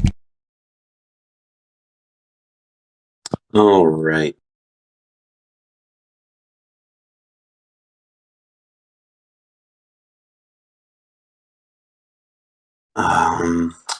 I guess. How far away am I from? What? Sorry. What color am I? You're like the salmon color up in the. You're like kind of up in the middle, Ah. next to the dark blue. Okay, the salmon one. That's right. I guess I am going to get down to where I can be. Oh, I think it's 30 feet. I have to be 60 feet. Yeah, I guess I want to be 60 feet in front, or at least within range of the one that is attacking. Is the orange dot. Okay, so you're gonna move closer here. Let's see, 5, 10, 15, 20. Okay, you can get to just in front of the cactus. Cool. And I'll be within 60 feet of. Oh yeah, for sure. Correct. Of the. Okay. So yes, I'm going to cast my vicious mockery on him. Okay, and what's that? A charisma saving throw for me? Is that what you need? With saving. I'm looking at an 11. All right. So he's going to take 1d4 psychic damage, and then also has disadvantage on the next attack roll it makes before the end of its next turn. Okay. What's the damage? 3 points of damage.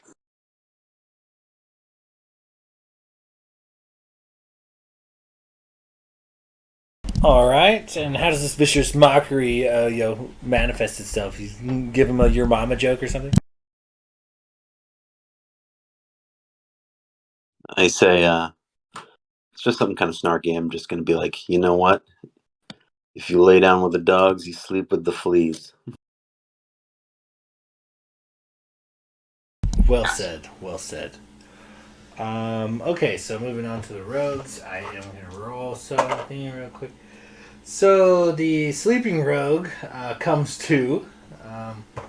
He does have to use half his movement to stand up. He notices that Low Chris is in the wagon, and he is going to take a shot. He's going to take a step, take a shot. See what we can do here. That's a whopping 8. So another arrow goes flying by your head, Locris. As for the other two, once I see the Dragonborn and Renwick kind of approach, Renwick got to get striking on him too. They both kind of look to each other and then look outwards towards you guys, and have a kind of like a rallying cry, death and honor, and they jump out of the wagon on cue and go to engage you guys in melee. So the first one will deal with Renwick because he's got disadvantage on one of these rolls. So the first club attack is for sure gonna miss Renwick, and the second one, no shit, I rolled another natty 20 on you, Renwick. Sorry there, bud. But one of these rogues is real keen with the club. He's not 5 feet from me, is he? 'Cause he's across. I did say that I'd step next to you. So I've got you guys on either side of this post, but he's like within 5 feet. Yeah. Oh. I mean, the post is exactly 5 feet. I mean, that's your discretion. If you think he would be within 5 feet, then I would use my reaction. But if he's not within 5 feet, he's small enough that if he wanted to get right next to you, he could have. It wouldn't have affected the melee combat or whatever, because he would just be standing kind of under the post. But yeah, let me move his dot just a smidge, and yeah, he is next to you enough that you could use your reaction to do that. But yeah, I will leave that up to your discretion, but I'm not gonna fight it too hard because save him.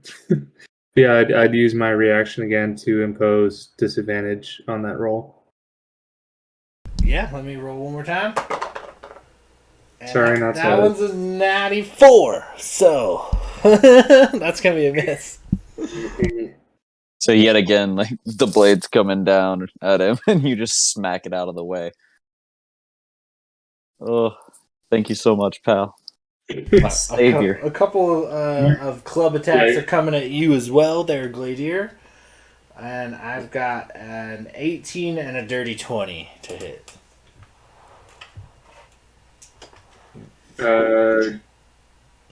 I dropped my Shield of Faith to Bane, so both of those hit actually.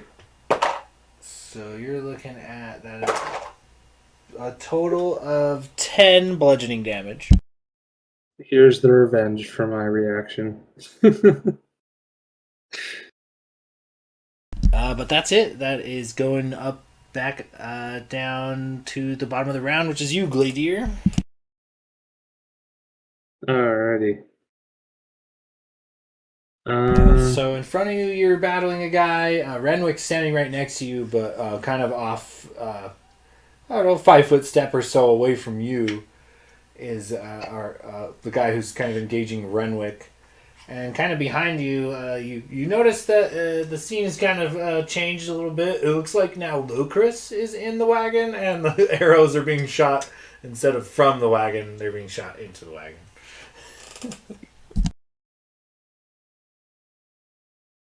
Alrighty. Sent a updated battle map, and tell me what's up. Hey, DM, shouldn't that rogue still be asleep? The spell lasts a minute. It doesn't wake on any sleeping rolls. He'd have to be hit or awakened to wake up. I assumed hit or awakened I made a roll based on the noise of combat, whether he would awaken or not. And he rolled pretty decent. But yeah, I did leave it to the dice if he was going to wake up or not. Okay. Oh, does it not hold because it's a magically induced sleep? Like, I thought it was because it's a concentration spell. It holds for like as long as Will can hold it up to. I mean, maybe I'm wrong, but I thought the language said until they take damage or are awakened. Takes damage or someone uses an action to shake or slap the sleeper awake. So it's more of a physical wake up than a noise. But since, I mean, it's always at DM discretion. So if you want to make it sound to wake his ass up. Well, let me, I'll say we could potentially retcon that. He did miss his attack. I mean, he missed, so it's not going to do any damage. It's not like it would affect anything points-wise because he did miss his attack. So we can retcon that I thought it was, or if he's awakened, you know. I assumed that the noise of combat would be enough to wake somebody. It's like the camera cuts away and then zooms in on his face. And then as it backs away, you realize he's laying on the ground, and that was what he was dreaming about. Exactly. So yeah, okay. You still have a rogue snoring pretty loudly outside on the ground of this I want to say caravan, but that's not the right word. Wagon.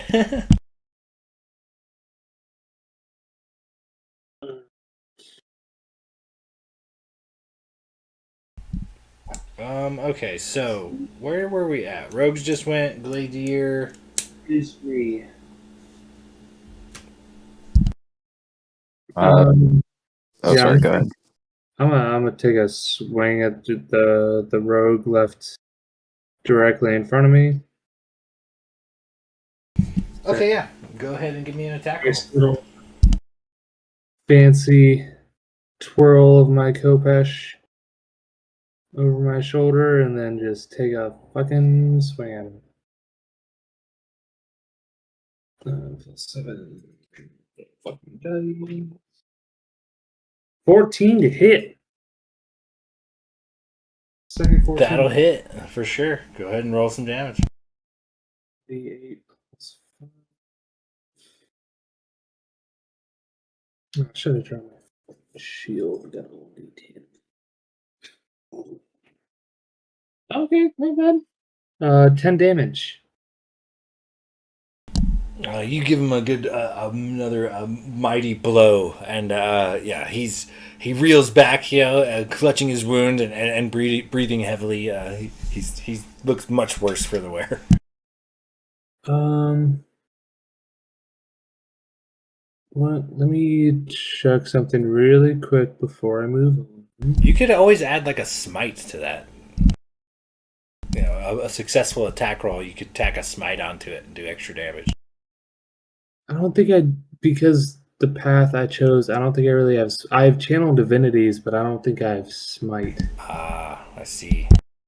because I chose a specific path. But I do have. I just double checking to see if they. Oh, I've been fucking up. I thought these used spell slots. I could have been using these the whole time. Okay. Well, I might as well use it now that I figured it out. At least I know for the future that my channel divinities do not use spell slots.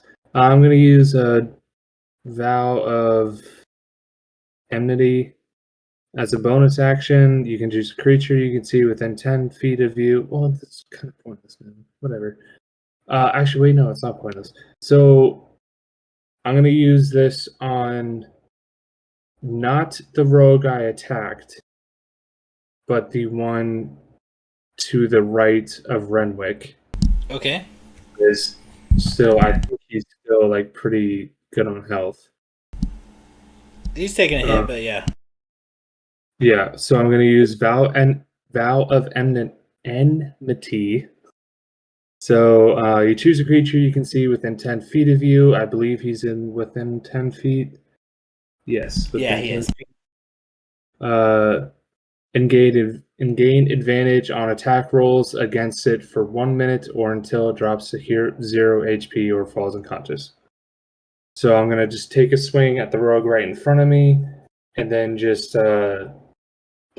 like dart my eyes over to the other one, and they just kind of like flash this like brilliant gold and kind of like spark with energy as I just cast this Vow of Enmity against them. Okay, and that's for you to get advantage or your allies too? Just me. Okay, It's not just mine. making sure. Yeah. Okay, so from Glader we go to the top, but Brucey's dead, so that's Renwick. Renwick, you're standing side by side with Gladir. Well, you got a rogue coming at you, and Gladir doing his own thing toe to toe with another. What do you do? Well, for the sake of the sneak attack damage, I am going to take a swing at the one that is in direct melee with Gladir. Good call. First thing, that is an 11 for a 19. That hits. So 1d8. Let's see. 5, 11 damage plus 2d6. 8, 19 damage. So tell me how you cut this guy down. Ooh. You know what? I would like to do this with a flourish, if you'll allow me. So I'm gonna roll performance to see how this plays out. I am going to attempt to slice the belt so his pants fall, and then when he reacts, I will stick him in the gut. Okay, yeah. But I rolled a 5 for a 10 performance, so I think instead of cutting his belt, I just cut him across the stomach, and I was like, oh, well, close enough. It's like you failed the Zorro move. You know, he tries to cut the Z, but you just carve the flesh right up. Like, yeah, you got the point across. Almost. So You just cut guts your own. spill out, he falls to the ground. And Renwick just kind of like looks at him, he's like, oh, my bad. And then he turns and takes a swing with the dagger at the other one that was coming up on his side. Okay, great. Give me an attack roll. 16 for a 23, I think. That'll Which hit. is just 1d4. But I rolled a 4, so max damage. Nice. Combined with the damage done before, he's on his last leg. He's coughing blood and panting. And I will use the remainder of my movement to go 2 spaces to the right and 1 down, and just get behind that guy. Like set up a flank for Gladir. Okay, yeah, that makes sense. quick. All right. Okay, so from Renwick, next up is Locris. You are standing in a wagon, and there's a sleeping rogue, a sleeping halfling, face down in the dirt on the outside. And your friend's still kind of engaging in combat. Sounds like it's wrapping up, but there is a little bit of battle still going down on the last wagon. Okay, I'm going to hop out of the wagon, go up to the sleeping halfling, and remove his weapons. Okay, yeah, he has he ditched the bow. It's already kind of like he dropped it as he fell asleep and fell out of the wagon, but he did have a club and a dagger. And then, as a bonus action, I'm going to pull out rope so I can begin tying him up on my next round. So I figured 6 seconds is just enough time to yank weapons and not Yeah. do that as Okay, well. go ahead. As you go about doing this, go ahead and give me a perception check. It's gonna be Uh, 30-20. It's for sure fucking Alvin. oh my god. Damn, now I'm tempted to just kill him. But no, I'll stick with my original plan. Okay, great. Moving on down from Locris would be the Bards, which you've killed them all. Logus, you are up. You are like you're kind of off in the distance for sure. So you see Locris kind of busting out rope over a sleeping or dead halfling. You're not sure. And there is, it looks like Gladier and Renwick are finishing off the last of the remaining combatants, but there is still one active archer. Wow.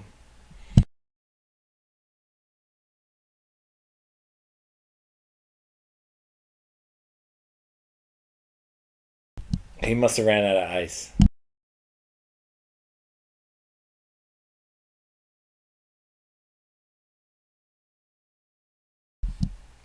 I forgot that I put it on my laptop instead of my phone. Anyway, you're up. There's only one real target at the moment, but yeah, looks like what will you do? Is Locris attacking anything? No, he's currently binding the sleeping halfling. I'm gonna shoot the halfling. No, I'm just fucking. I guess I'll Funny. move I'll move my hunter's mark on the last opponent or last enemy that's up. Okay, yeah. Go ahead and give me an attack roll. Can I tell how hurt? Like, is he hurt or is he not hit? Is he on death's door? Give me a perception check.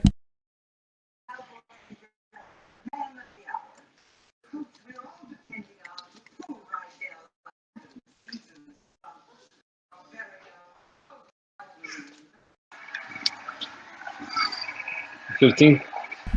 He's taking some damage. Looks like he's been in a little melee with Renwick or Gladier. But yeah, he's definitely taken a few blows. Can I try? If I bring him down to 0, can I make the damage non-lethal to just knock him unconscious? Maybe like nick him so he bleeds out a I'll little say bit. if you want to fire a blunted arrow, you could attempt to knock him out. So you could do non-lethal damage essentially. Okay.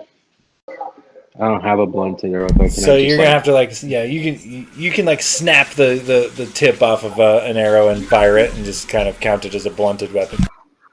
Okay, I'll do that.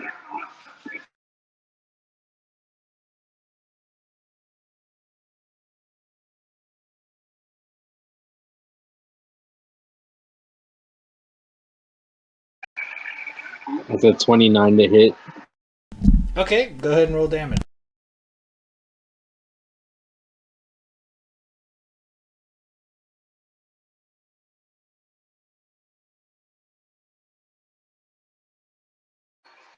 That's 17 points of damage. Oh, you take him down hard. Yeah, the blunted arrow hits him right in the fucking temple and just drops him like a sack of rocks. He's out. There you go. Renwick Gladier. We knocked out the last person. Yeah, and with that, that is the end of initiative and combat, fellas. Also, this is where we're gonna have to call our session for the evening as well. Hell yeah, boys. Nice work. That was a hell of a combat. Sean, you had me worried for quite some time there. Yeah, I was. But- I try. I think we hit our stride there. We had some pretty good wombo combos happening. Everybody was supporting, and fuck yeah. Right? You guys actually healed your tank, so that was good. Man, I had to fucking disengage and get the fuck out of there. Dude. In like one round, you brought me down to 1 fucking HP. Like I was so close to dying. That's the first time you've taken damage. Oh, dude, Gladier with the fucking reactions on like causing disadvantage. That is such a lifesaver.